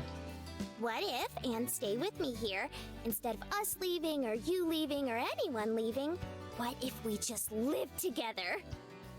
Absolutely not! Like last night? But every night. Just give it a think. We already have a solid setup here. We could keep the place nice and tidy while you're wage slaving away all day. I'm too stunned to outright decline with any kind of resolve. Shameless naivety, the kind tied with a bow and given to you, is impossible to answer with harsh realism. It's genuine and it's familiar. The food will always be this good. Maybe the idea isn't what, Eve? Isn't going to happen? That's the only thing it is. Remember why you're here. Look outside, look at the land you love, and look at the scavengers that stomp over it. Now remember why you're here. I'm only here because it's my job. Last I checked, Woodland Sprites aren't on the payroll. The pancakes were good, but I'm still radioing this in. Yellowstone's excitement is snuffed out like a candle. Aww, I thought it was a pretty good idea. Yosemite heaves a small sigh of relief. Stop scaring me like that. I've had more than enough of this misery. Before I can bite back, Diane scampers up to Yellowstone with a cutting board. The blue bird from earlier picks at the dried mushrooms that lined the board. Does that mean we'll have to find a new home? She stares out at the mushrooms dejectedly, but Yellowstone reassures her with a smile. Don't worry! Yosemite knows a lot of neato places to hide. We can just trust her to take care of us like always. We'll be back soon. She won't last long. She leans into the table and locks eyes with me. It's the eyes. They're almost as dull and lifeless as the others. I don't give her an inch, remaining flat and unblinking. Your flapjacks are gonna get dull and lifeless if you don't eat them soon. Yellowstone shuts Yosemite's book and scoots the platter forward like a sponge. The pancake has absorbed most of the butter and syrup. With a futile grasp, Yosemite stretches for the book, but it's just out of reach. She sulks and stabs the pancakes with a fork. I was reading that? Now I'll have to find my place again. Too smart for a bookmark? Smarter than you. Wolf took a bite of her pancakes. Between chewing, I give her the fakest, most plastic grin I can manage, forcing the dimples until it hurts. She does it right back. It's like staring into a twisted funhouse mirror. It ain't a big dealio. Your brainy that butt has read all those books at least 50 times by now. It is a big deal. You'd be surprised by how much you don't pick up on the first time around. Her gaze drifts over to Zion, who is now crouched down with Pup, letting him sniff the mushrooms. A touch of sadness flashes for her eyes, and for the first time I notice the bags under them. Or how much you forget. Too bad Eve isn't sticking around long enough for us to use her credit card. You could have ordered tons more books. And groceries. More fresh veggies, please. I'm sorry, what? Yosemite sips at her tea and shrugs. Just be happy you goons are useful for something. They usually cancel the card after the first couple charges. Try to choke back a chuckle, but it comes out as a snort. This probably isn't the kind of stuff I should condone, but the image of someone like Ernie opening their monthly statement to see an unexpected charge of $600 brings me more joy than it probably should. And honestly, screw Ernie. Tugging at Yellowstone's jacket, Zion raises the cutting board up as a reminder. Omelet. I'm gonna croak from hunger. Yosemite winces at croak. Winces a croak. Oh, please stop teaching her your second language. Yellowstone ignores her. He bends down and takes the board. Her expression melting into one of complete adoration as she gushes over Zion. Sorry. Do you want spinach on it too? Mm-hmm. Don't cook it with butter though. Too much MSG. Huh? Are you sure? I want you to have enough energy to go hiking with me later. I don't think so. After you're done here, there's a whole lot of cleaning up you have to do. Give me a break. I just swept the other day. And now the kitchen is a disaster zone. Clean before we leave. Grumbling to herself, Yellowstone slouches back to the kitchen.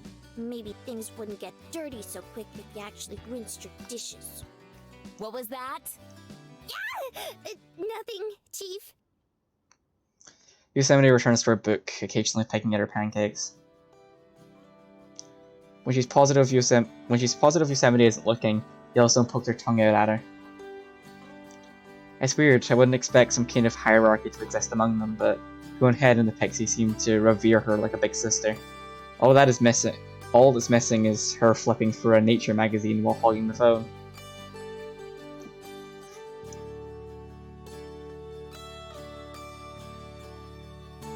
Girls still do that, right? Must be pretty gripping if you can't tear yourself away from it for more than 5 seconds. It's not. Just some accounts from a miner that passed through these parts a long time ago. But it helps. With your research? Her brow furrows and she gives me a side-eyed glance.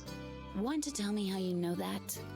You have a folder that literally has research written on it. Wasn't hard to put 2 and 2 together. Look, it does math. It does facial reconstruction too. She pinches her eyes shut with a groan. I knew your snooping would be an issue. Don't get your yoga pants in a bunch. I didn't actually see anything. Stuff from the pancakes, I lean back in my chair and melt. I don't know how much butter and sugar she put in these things, but the uniform feels like a button might pop off. Gotta say though, I'm curious what someone like you could be researching. Yosemite pushes up against the table. A gleam of excitement colors her face. You're curious? Excitement clouds into suspicion. Why? Just Stam? Being so close, I get a good look at her defined, pointed face. No loose skin, no flab, not even puffy baby fat around her cheeks. Can I get some personal space here? I don't want to catch your personality. Damn it, if I squint hard enough, she's actually kinda cute. She pulls herself away and goes silent. My curiosity is waning. Shut up. Banging the bottom of her lip, she glances back and forth. She sighs and closes her book. You see Yellowstone's head? Her voice droops to a hoarse whisper as she leans in. I do the same. How could I not? What does it look like to you? What does this have to do with any... Just tell me what it looks like. A volcano? It looks like a volcano. And can you guess what has a volcano? Yellowstone National Park, obviously. But volcanoes don't actually look like that. You're not going to get anywhere with that kind of linear thinking. She moves on. And look at Zion. I do. She hovers in the air, keeping the omelette out of Pup's reach. Leaves floating off her like they don't like autumn. No, this isn't coyote food. It's not good for you. See those leaves and branches? Pretty lush, right? Sure. Remind you of any particular painting? She points her thumb at the wall, glance back and admire the painting of Zion National Park, with deep greens and mixes of fiery red and beige. Wait, are you saying... Starting to get it? My mind skates to the obvious. Yeah, the three of you like playing dress-up. Real cute. It's amazing how you keep finding new ways to disappoint me. Let's try this again. I ignore the snark dribbling out of her mouth. After all, disappointing people is second nature at this point, myself in particular. Yosemite scoots against the table. She points at her face, specifically the freckled dots across it. Are you giving me permission to slap you? I'm giving you permission to learn.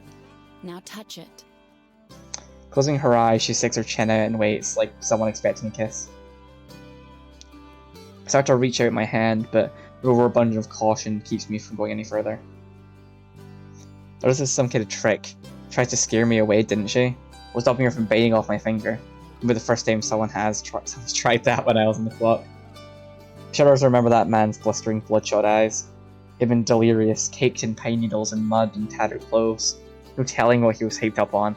After Jessie made sure I was okay, she shrugged. Takes all kinds, she says. Yosemite's nose wiggles impatiently. I'd say she's probably harmless, and waking up alive is good enough evidence for that. Even if I've only tossed verbal punches at each other, she was the one who offered a truce. That has to mean something. I can't shake the suspicion completely, but I do reach out and brush my hand over her cheek. A gravelly and rugged texture scratches my fingers where her freckles should be. It faintly clicks with me. These aren't freckles at all, more like scales or pebbles glued to her face. Just to make sure, I sweep my hand up and down her face. Between the patches of pebbles, her soft skin glows a flush pink. I said to touch it, not to caress it. Jeez. Grab one of the pebbles between my fingers and tug on it. Instead of it ripping off, Yosemite's skin stretches behind it. She pulls away, hints of tears glistening at the corner of her eyes. You didn't have to be so rough. Mouth hangs open at the confusion, as the confusion bounces around like a tumbleweed in my head. Is that rock? Well, it sure isn't costume jewelry. Waiting, she soothes her pulsing cheek. I twist around and look at the top painting in the pyramid. Lambert Dome.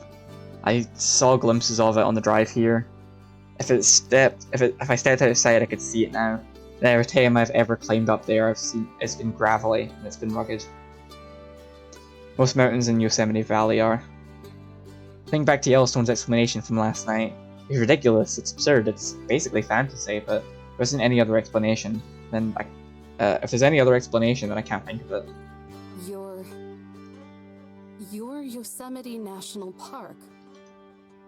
Dear God, did I actually say that out loud? Am I going crazy? Is that what's happening? But Yosemite gives a satisfied nod, and I'm convinced that I've taken a one-way trip on the crazy train. I'm riding this locomotive off a cliff. Emphasis on loco. Now you're starting to get it. Finally. Try to choke out more words, more questions, but they dissolve into breathy stutters. Yosemite looks on with an amused smirk. Probably laughter and chatter breaks through this confused silence. From outside, I hear the snapping and crunching of twigs and leaves.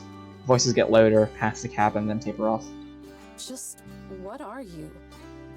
What are you really? Yosemite's smirk fades into a frown. Her eyes scan the mess of books and papers and stay there. Her hand grips the table and her nails dig into the wood. You don't know? Hardly believe the genuine shock in my voice.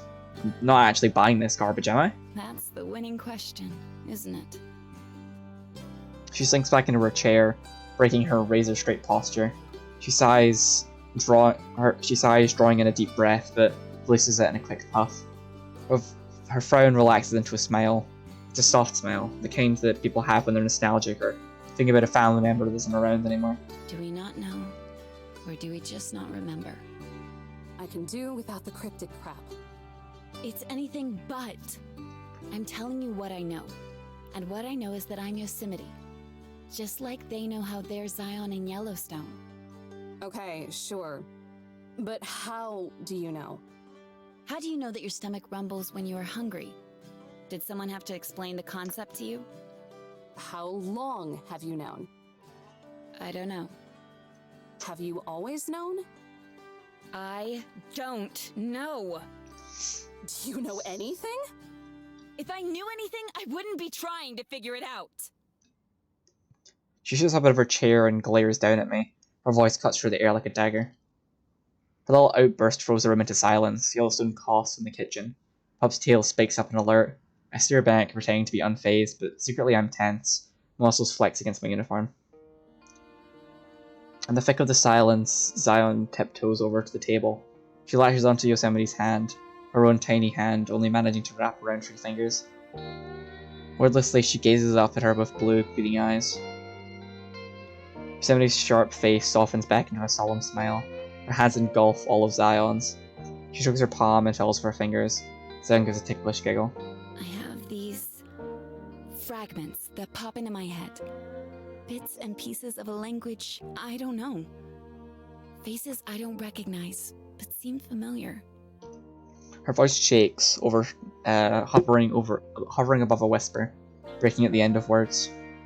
And whenever I think I figured it out, and it's on the tip of my tongue, I forget. She shuts her eyes tightly as if trying to envision these things herself. Her grip around Zion's hand tightens, but Zion doesn't pull away or even wince. They're like echoes that ripple further away with each new epiphany. It just gets quieter and quieter. It's so frustrating. The words strain out of her through gritted teeth. But if I can figure out just what we are, where we came from, then maybe I can finally remember. She opens her eyes. They look older. It feels like she's staring right through me and gazing at the painting hung on the wall. Like I'm just another obstacle getting in her way. So yeah, I don't know anything, but I'm going to. Well, good for you. The way she's always staring at me is unsettling. The simmering anger, reluctant curiosity. I don't know, and if I knew what was good for me, I wouldn't care. Also for Pup, he bounces over and in a moment of impossible patience sits at my feet. He looks up at me, his sad brown eyes connecting with mine as he licks my chops. He licks his chops. Now there's a stare I can care about. Tear off a piece of leftover pancake and toss it to him. Springing from his hind legs, he leaps into the air to snatch it, bounces off his nose, and instead of any amazing acrobatic display, he twirls in circles until he finds it on the ground. Bravo. Across the table, Zion stares, pouting. It's just a treat. It's not gonna kill him. A group of voices from earlier echo back outside, rowdier and louder than before. They're a way away, but I can still pick up on the occasional gracious curse and obnoxious laughter. Drunk already, kids? Of course, who am I to judge? A couple more months of this job, I'd be investigating a flask to give my morning coffee the extra kick it needs. Ranger Smith may actually have ended up being my life model. Praise be to Smith. Yosemite eyes the window. Friends of yours? No. God, no. I scoff, but come off sounding more like a hiss. A day on the job where I don't have to deal with those hellspawn tracking their carbon footprint in here is a day well spent. That's what I thought. She chuckles to herself. It reminds me of how snide some of my college professors were. Their lattes in hand, and their heads up their ass. She swipes away a strand of sweat that drips down her cheek. And what Pray tell, did you think this time? That I was wrong about you. I devote myself to Pup, picking up more pieces of the pancake to give to him. Whatever I can do to make it look like I'm not paying attention to her, but I was making sure to keep her within the corner of my eye. Last night, I could have sworn I saw some conflict swimming around in those dead eyes of yours. Sniffling in the corner, crying about just how tired you were. Unzipping her jacket all the way down, she starts to fan herself. That light breeze doesn't cool down my simmering blood. It's like she's trying to roast me until I burn. It gives her the right to pry, to poke at me until I spill my guts. I'm not here to be judged. The only conflict last night was you three. Of course I'd be tired. Why do you care? Because I'm tired too. Tired of you people prioritizing that ranger image, so people don't realize you're actually hired thugs. You're just one branch on a tree that doesn't even care about you. A bureaucratic arm I'd rather see cut off than fester. You're not here to educate. You're not here to preserve. Not unless preservation looks like a permit. No. You're here to protect the bottom line. To shake people down when they just want to get away from the hell you've created. To make sure there's enough resources intact to vacuum money up when your masters come calling. I've seen your type before. You don't care. Putting on that dumb hat just makes you think you do. You're wrong. I was different. I actually did care, right? There was never any glory in it, just a slow descent into misery. Unless that's where the glory is at. Unless that's where the glory is at. Pride for being a glorified security guard that doubles as a janitor, putting up the messes of the only people lower on the totem than me. The only thing that separates me from them is, what, be caring enough to be miserable for it? But, of course, if I'm miserable, that means... You're right. Maybe I don't. I bend over and pat Pup's head. He falls at my leg for more, but I stand up. Maybe caring got too hard. Maybe it wasn't worth the pain it caused. Take several steps, stopping at her chair. There is one thing I care about, though. Sweat runs down Yosemite's cheek in streams.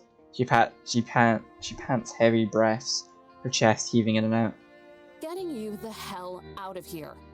I'm radioing this in. That's right, Eve. Do what you have to do. What you should have done all along. I start for the fossil radio on the desk, but Yosemite shoots out of her chair and Zeon cowers back. Go ahead. Do it. Prove to me you're just another... Yep, there she goes. Her voice dissolves into breathy air. It's a solid thump. When I turn around, she's sprawled out on the floor. Yosemite! Before I can even connect the dots, Zeon and Yellowstone are already at her side on their knees. Yellowstone grabs a stack of paper from the table and fans her. Zeon squeezes her hand. Just back over and bend a knee. Heat radiates off her like an oven. I press my hand against her forehead, so as I touch the skin, my hand burns. I yelp and pull away. Feels like I just touched a skittle, and the burn seared through a layer of skin. A fever? Zeon shakes her head. A fire. Yosemite opens her eyes, glossy and unfocused. Her breath pumps in and out as she fights to get up. Don't move. You'll make it worse. It's...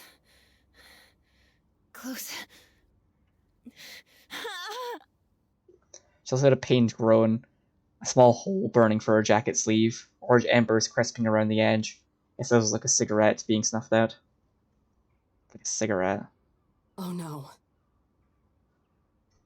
I swing open the door as I rush onto the porch.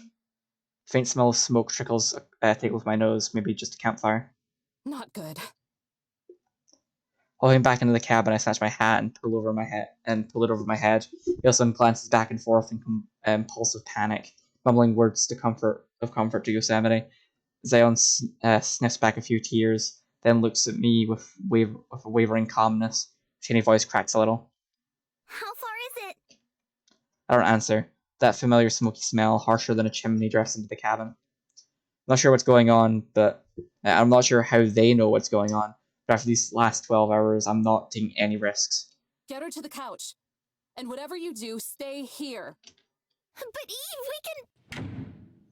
We're outside, slamming the door before Yellowstone can finish. Sprint down the paths, swatting away the branches and leaves. My eyes start to burn like they've been open for too long, but no matter how many times I blink, that fucking sting doesn't go away. A crowd of voices yell up ahead, all shouting over each other and all scared. I'm doing what I can. Now stay back and quit crying. What do we tell you, man? You just had to be the rugged mountain man. He gets it. He didn't do it on purpose.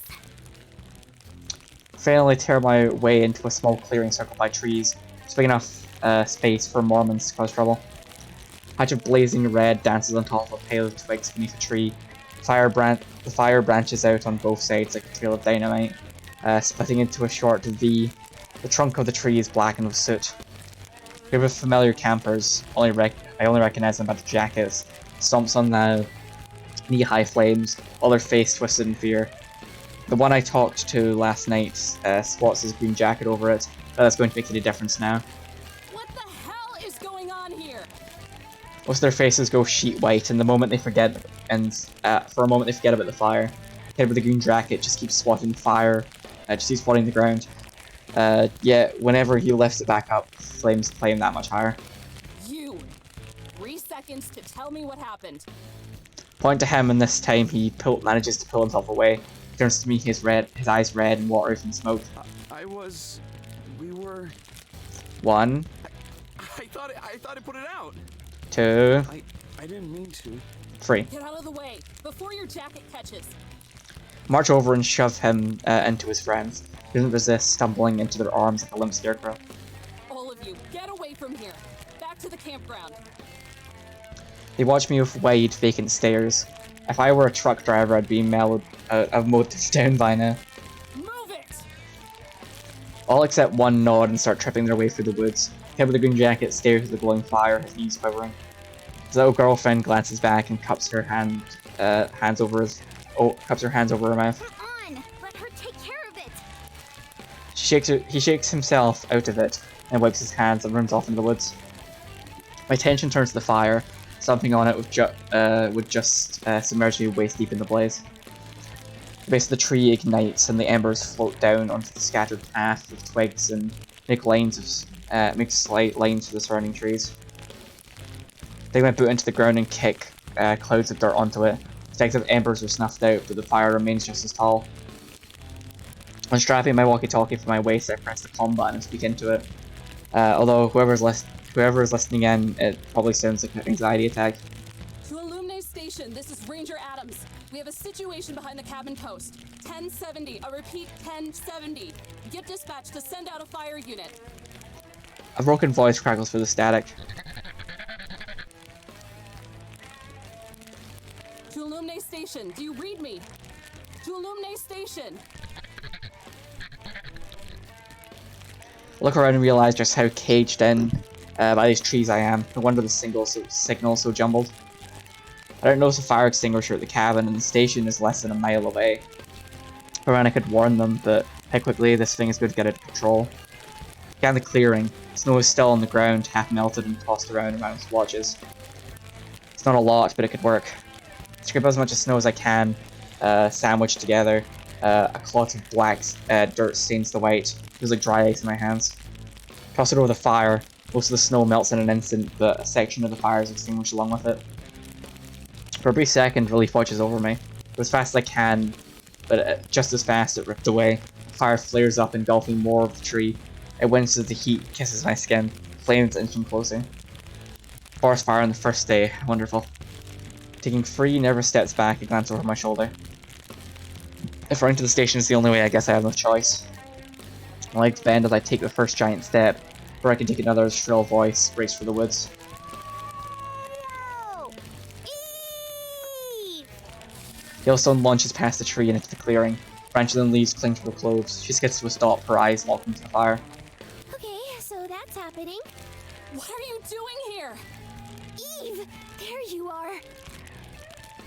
She offers a stiff salute. We're here to help! My voice is muted, buried under the cracking of fire. We? Descending from above the trees, Zeon flaps her wings as she glides down to me, stopping to meet me face to face. You can't do this alone. I I told you to stay at the cabin. Miss Eve, if this doesn't get put out soon, there won't be a cabin. Her usual meek voice rings of mature clarity. Like an untamed weed, the flames shoot up taller. Branches look like candle wicks. Smaller flames snake to the surrounding trees, lighting the very soil aflame. I hate to bring non-park personnel into this, but she has a point. Fine, but as soon as things start looking hairy, I want you to get out of here. They give hurried nods, good enough for me. Congrats, girls. You're deputized. Gather up as much snow as you can and dump it on the fire. Dirt works too, but don't give the fire any extra fuel. Ma'am, yes, ma'am. While scrambles at work, Yellowstone and I search for scattered pelts of snow. We scoop them up by the armload and drop them into the fire. Snow evaporates before our eyes. Zion flutters up to the peaks of the trees, shaking any branches that are still coated white. Snow crumbles away, smothering large portions of the flames. It sounds like sizzling bacon. But as helpful as Zion's efforts are, it puts out the connecting trail. It only puts out the connecting trails to the fire. The second tree crackles as flames spread along the bark in the next tree. Smoke is harsh and oppressive, flying right into the back of my nose and filling my lungs with buckets of burning air. Squinting it is the only way to see for the pain. I expect my eyes to shrivel up in their sockets. For a fit of pained coughs, I call out to Yellowstone and Zion, hoping the two blurry watercolors in front of me are them. No good. We need to get out. ASAP. Wait! I have an idea! Save it. If we stay here, we're toast. The blur that I'm pretty sure Zion ignores me, turning to the Yellowstone blur instead. Yellowstone, you know I love you lots, right? Of course I do! Love you lots too! But the fire! I know! Which is why I'm really super sorry for what I'm about to do. Please don't hate me. Huh? How could I ever hate my Earth Inc? Zion raises up her tiny leg and stomps down on Yellowstone's foot. Snapping the branches and crackling the fire isn't enough to disguise the clenching to hear Zion digs her heel into Yellowstone's toe. There's a broken whine. The pain is delayed. Why? High-pitched whine crackles up at a frequency, growing as sharp and piercing as a fire alarm. A few sniffs and it dissolves into bawling, shooting straight into my eardrums.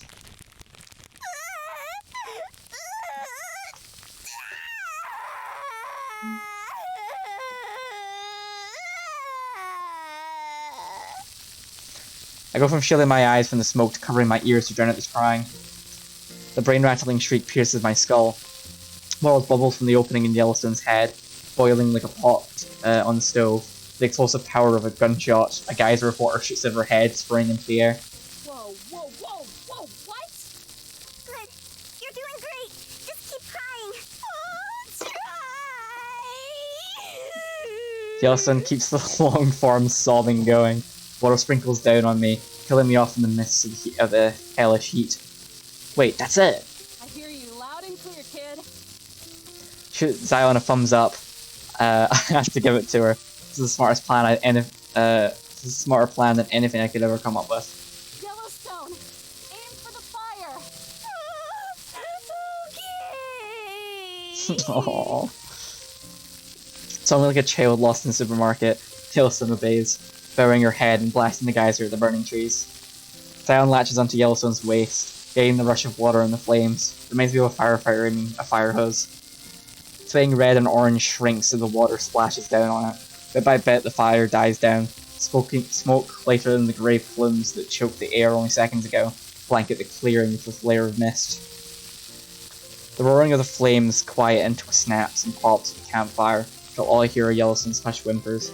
Her tears in the geyser are dried up as simple as the twisting off of a faucet. Three of us hack out our lungs, retreating from the smoke so we can get a better look. Is it out?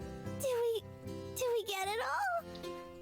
Yellowstone brushes away the remaining streaks of tears. Looks like it. I scuff the heel of my boot against the dirt, just in case there's a tiny stray sparks. Yellowstone! Zion tackles Yellowstone's legs, smuggling her face into her jacket. I'm so proud of you. You did really good out there. You were so So, boss. That's how you say it, right? Oh. Gee whiz. You really think so? She wraps her arms around Zeon and brings her in for a hug. You did pretty swell out there, too. That was some quick thinking. They're so cute. Crack a smile, and how can I not? You stepped into this whole section of the park from going up in smoke. These two might be adorable. Still, I can't help but shudder at what would have happened if I weren't here. And it's all because of those punks. A group of careless campers. It's not painting on rocks, it's hunting without a license. It's not hunting without a license, it's someone's house. It's somehow starting a forest fire in the biting cold of early spring. My smile, that small burst of happiness, is short-lived. A glowing sense of duty lights up in my gut, as raging as the fire. I start trundling my way out of the clearing. Miss Eve? Thanks for the help. But you two need to get back to the cabin. Where are you going? To snuff out another fire. Before it spreads. The rage stews inside me, building like a pressure cooker. I storm out of the woods, howls, yelp out from the cabin as I pass it. Of course this would happen. Of course it would. How would Jesse think things would actually be better here? Why would I even humor that optimistic punk? After all this time, I should know better. I should know how these people operate. I should know every thoughtless bastard tells himself that they aren't the problem, and that one slip-up won't hurt anything. How the old men grumble about permits and feel entitled enough to throw their empty cans of beer into the lake because a sliver of their 6 figures are tossed to us, like tossing leftovers to dogs. It's not enough that I'm beholden to the greed and the laziness of bureaucrats and the drilling masses. This land has to be too.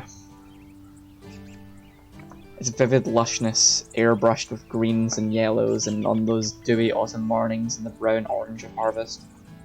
The salt and pepper mountain tops with their rustling waterfalls. From the imperturbable rookies to the harsh beauties of the backlands to the sparkling shores of the Pacific and Atlantic. There's another resource to exploit, profit off of, to enjoy, then abandon. That's how it's going to be, then that's how the worlds were built. If that's the world we built, then let me be the first to try and knock it down. I go to the camp. The backpack is huddled in front of a tent. It shakes and blows in the wind, held down only by stakes driven into the ground. Speaking anxious whispers, unaware of my presence, Ken Green jacket puffs away on a cigarette, combing his fingers through his messy hair. His girlfriend is the first to see me charging over. She mumbles his name, but by the time he notices me, I'm already up in his dumb face. I nab him by the collar and yank him from the safety of his group. I twist his shirt to so my knuckles press against his neck. I've met a lot of idiots on this job, but you must be a real protege. The splitting of the Red Sea, his friends clear a path around him. Whoa, take it easy, lady. This is assault! Oh my god, do you know how unethical this is? Yeah, almost as bad as arson. Wanna report it? That shuts her up. I'm not going to lose any sleep because I dangled my slice of authority over these idiots. Not now. What was rattling in that skull of yours, huh? You a firebug? This what gets you off? Or are you just stupid? This moron, with his ironed out wrinkleless brain, really faded himself to stutter. He shakes a pack of cigarettes, bouncing around in his breast pocket. That's what I thought. I tuck him closer. He swallows, his Adam apple brushing against my fist. Listen here, you little shit.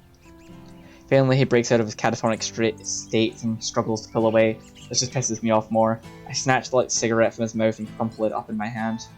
I've said listen. Cigarette singes in my palm. Hardly feel it, thanks to the adrenaline. Maybe this is what puts the fear of me into him, because he gasps audibly. The last of the smoke wisps out of his mouth. Do you know how sick I am of this? How often I have to sit by and watch people like you destroy good things? Does it even register? Is it some kind of game? My throat clenches and my eyes sting with tears. I blink it away, but my unclouded vision only shows my fists clenching his shirt. There's an awkward silence as his friends glance away. Even he's starting to wince, but I only grip tighter. What gives you the right to burn the last few pieces of dignity this scarred husk of a rock has left? To raise any proof that we were once humble enough to live and breathe and die with the world we got dropped into? Before we got so tied up with ourselves, we felt the urge to make a distinction. His eyes swoop up above me and linger there. Answer me! Tell me I'm not just a bandage for your arrogance! I was just trying to start a campfire with a cigarette, okay? A bird caws. For a moment, all I hear is the wind, tears falling absent-mindedly from my cheeks. A campfire, a cigarette. 4 years of pent-up anger, forgotten passion, frustration, and confusion. It all comes rocketing out of me as I swing my fist at his face. And grips my arm before it can connect. That's enough, Eve. Spin around, seething with fury. Yosemite stares down at me, a little worse for wear, but tall and straight like a sequoia. She towers over the campers. They look like shrubs in comparison. You've already chewed them out. They were just about to leave anyway. Her voice is stern and certain. She scans the group of campers, her steely gaze punctuated by the attitude of, by the residue of sweat that sticks to her cheeks.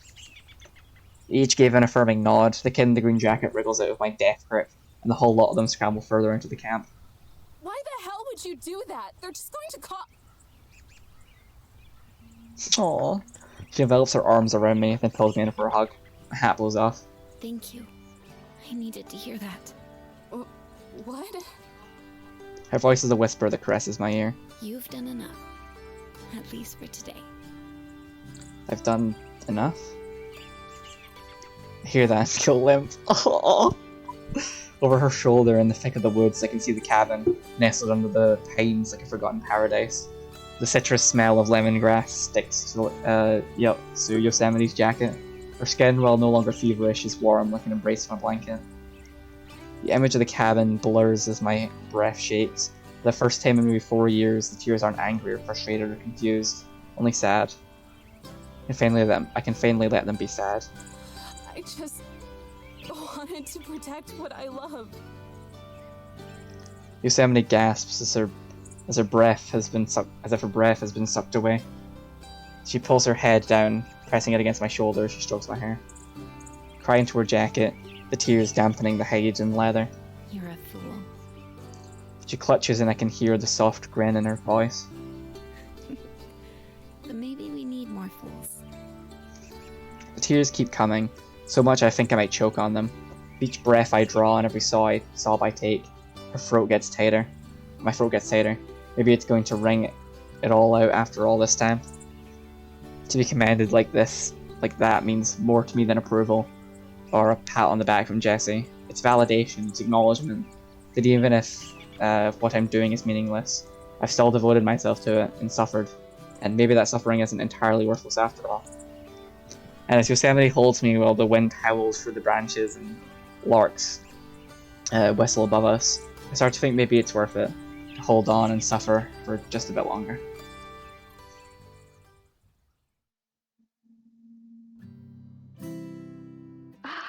Just listening to all that gives me a headache. How on earth did you find so much trouble on your first day? Jesse's voice pops with static over the headphones. Turn for the radio and back to the girls. Yellowstone dusts the corners, inspecting for even the tiniest speck. Zion rubs Pup's pink potbelly in front of the roaring fireplace. Yosemite jots down some notes or whatever scrap piece of paper she can find on a table littered with them. I guess I just have a penchant for it. But still, to just stumble on a fire like that. She says it with a phony curiosity that seesaws with genuine concern. She suspects something, and she's trying to goad it out of me as slyly as ever, Jesse. Well, in any case, I'm just happy you're safe. We got awfully lucky with this one. With all this wind, you better believe we did. It could have been an even bigger pain in the neck. A pain in the neck is still a pain in the neck, Eve. It's still going to be sore when you're hunched over all that paperwork. First few sentences are so layered with subtext, I'm not sure where my exhaustion for having to write it ends, and Jesse's lament for having to read it begins.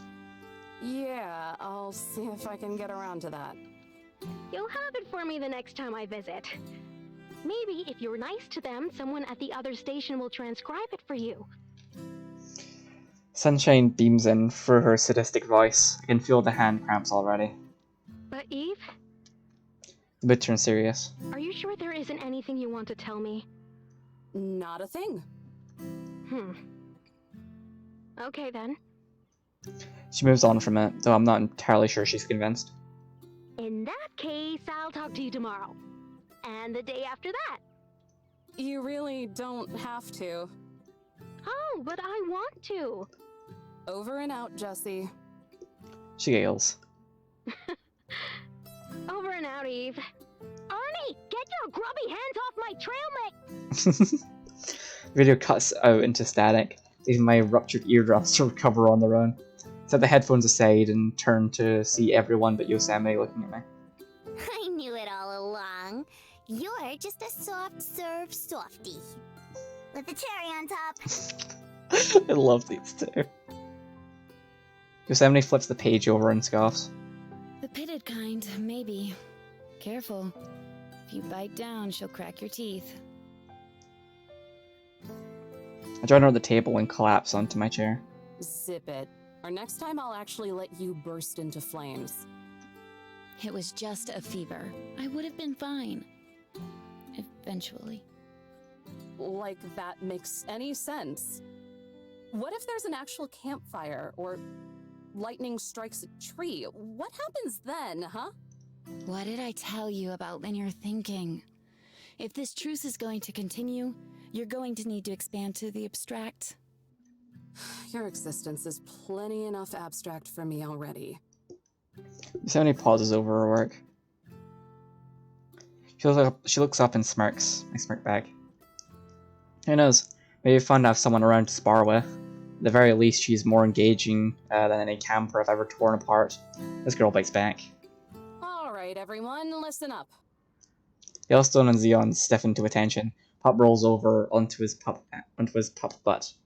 If you're bunking here, I want this place to stay immaculate. Last thing I want to deal with after clocking out is a pigsty. Yellowstone will handle it. She can start cooking for one more, too. That's so mean, guys. How can you just sell me up the river like that? Oh, that reminds me. What are you going to do with those campers, Miss Eve? Flip their lids? Make them apologize? And take them out back? Have them pinky swear not to do it again? None of the above. I'm letting them off the hook. If I'm lucky, they'll get picked off by a killer in the woods. Otherwise, everybody gets one free pass. Both look shocked, but after glancing at each other, they shrug. Pup props over and curls up at my feet. Now that's funny. What is it this time? For someone who doesn't care, you sure put a lot of energy into it.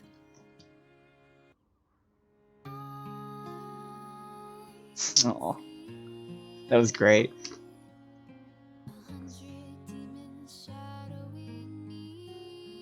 Howdy-yo, campers!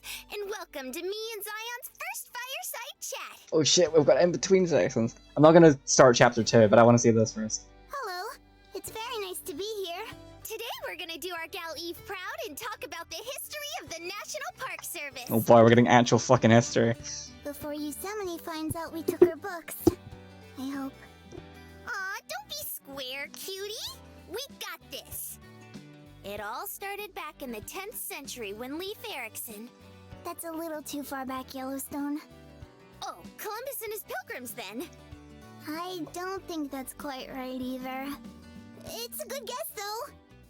The National Park Service actually has its roots in the years following the founding of the United States. In 1790, after getting permission from Congress, President George Washington obtained land near the Potomac River to build a new capital city. This city was named Washington, D.C., and the plan was for it to have a lot of really pretty parks and monuments. Like the Lincoln Memorial? A little too soon. But you're on the right track. These places were called the National Capital Parks, and they laid really important groundwork. Whoa, so the Park Service is old as dirt, huh? Not really. There's still a ways to go before the actual Park Service. What happened? I thought you read the book. I did, but without pictures, all those words just make me so drowsy. Oh. Well, I guess I can explain. If that's okay. Knock our socks off! I'll try! For a long time, most parks were run by different groups. No one really thought about preserving land until people started looking to settle in the West. I remember what happens now. A whole bunch of hippies got misty-eyed and started thinking about how they could keep the land from getting stomped on. One of whom was... George... Yeah? Harrison? No. Kathleen! George Kathleen! Phew. Yay! Good job, Yellowstone. George Catlin was an artist and writer. He lived with Native Americans and was one of the first outside of their tribes to paint Plains Indians in their day-to-day lives. While he was kicking back in South Dakota, he realized we'd be in a lot of trouble unless humans put their heads together. Not unless... By some great protecting policy of government in a magnificent park. A nation's park containing man and beast in all the wildness and freshness of their nature's beauty. We're almost to my favorite part! It's my favorite part too, because in 1861, the United States Congress appointed the geologist Ferdinand Hayden to lead an expedition to the Yellowstone region of Wyoming. Hey! That's me! Uh-huh. And he thought you were so pretty that when he came back, he asked Congress to make you a national park. Aw, he should have gone further south if he wanted to find a real cutie. Anyway, it was in 1872 when President Ulysses Grant finally signed a bill that set aside 2.2 million acres of Yellowstone as a public park. So if you think about it, you're the first national park. Jiminy Cricket, I'm old as dirt. The Antiquities Act of 1906 made it possible to protect more areas as parks and monuments, but they were run by different departments. It was confusing. So on August 25th, 1916, the National Park Service was founded. Why is it just a freaking history lesson in the middle of this visual? Ah, yes. The best holiday after Arbor and Earth Day. It would take a while before it got the power it has today. Execute Executive Order 6166. Yay! You remembered again! From then on, everything was under strict control by the Department of the Interior. And they've been yanking our chain and screwing us over ever since. You sound like Miss Eve. It's scary. That's because I heard her grumble something about it earlier. She talks some mean jive, let me tell ya. What the fuck does Yellowstone talk like that? Yellowstone! Why aren't my books arranged alphabetically?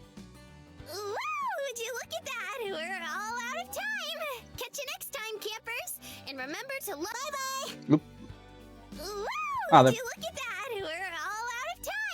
Catch you next time, campers! And remember to love our parks! Bye-bye! It's adorable.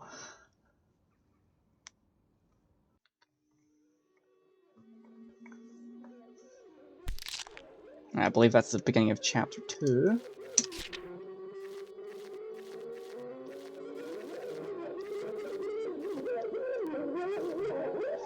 What is that? Oh, that's the background noise. We'll deal with that next week. Alright, well, that was National Park Girls. Adorable. I'm definitely going to binge this entire thing over the next few weeks. We'll start chapter 2 next week. Until then, bye.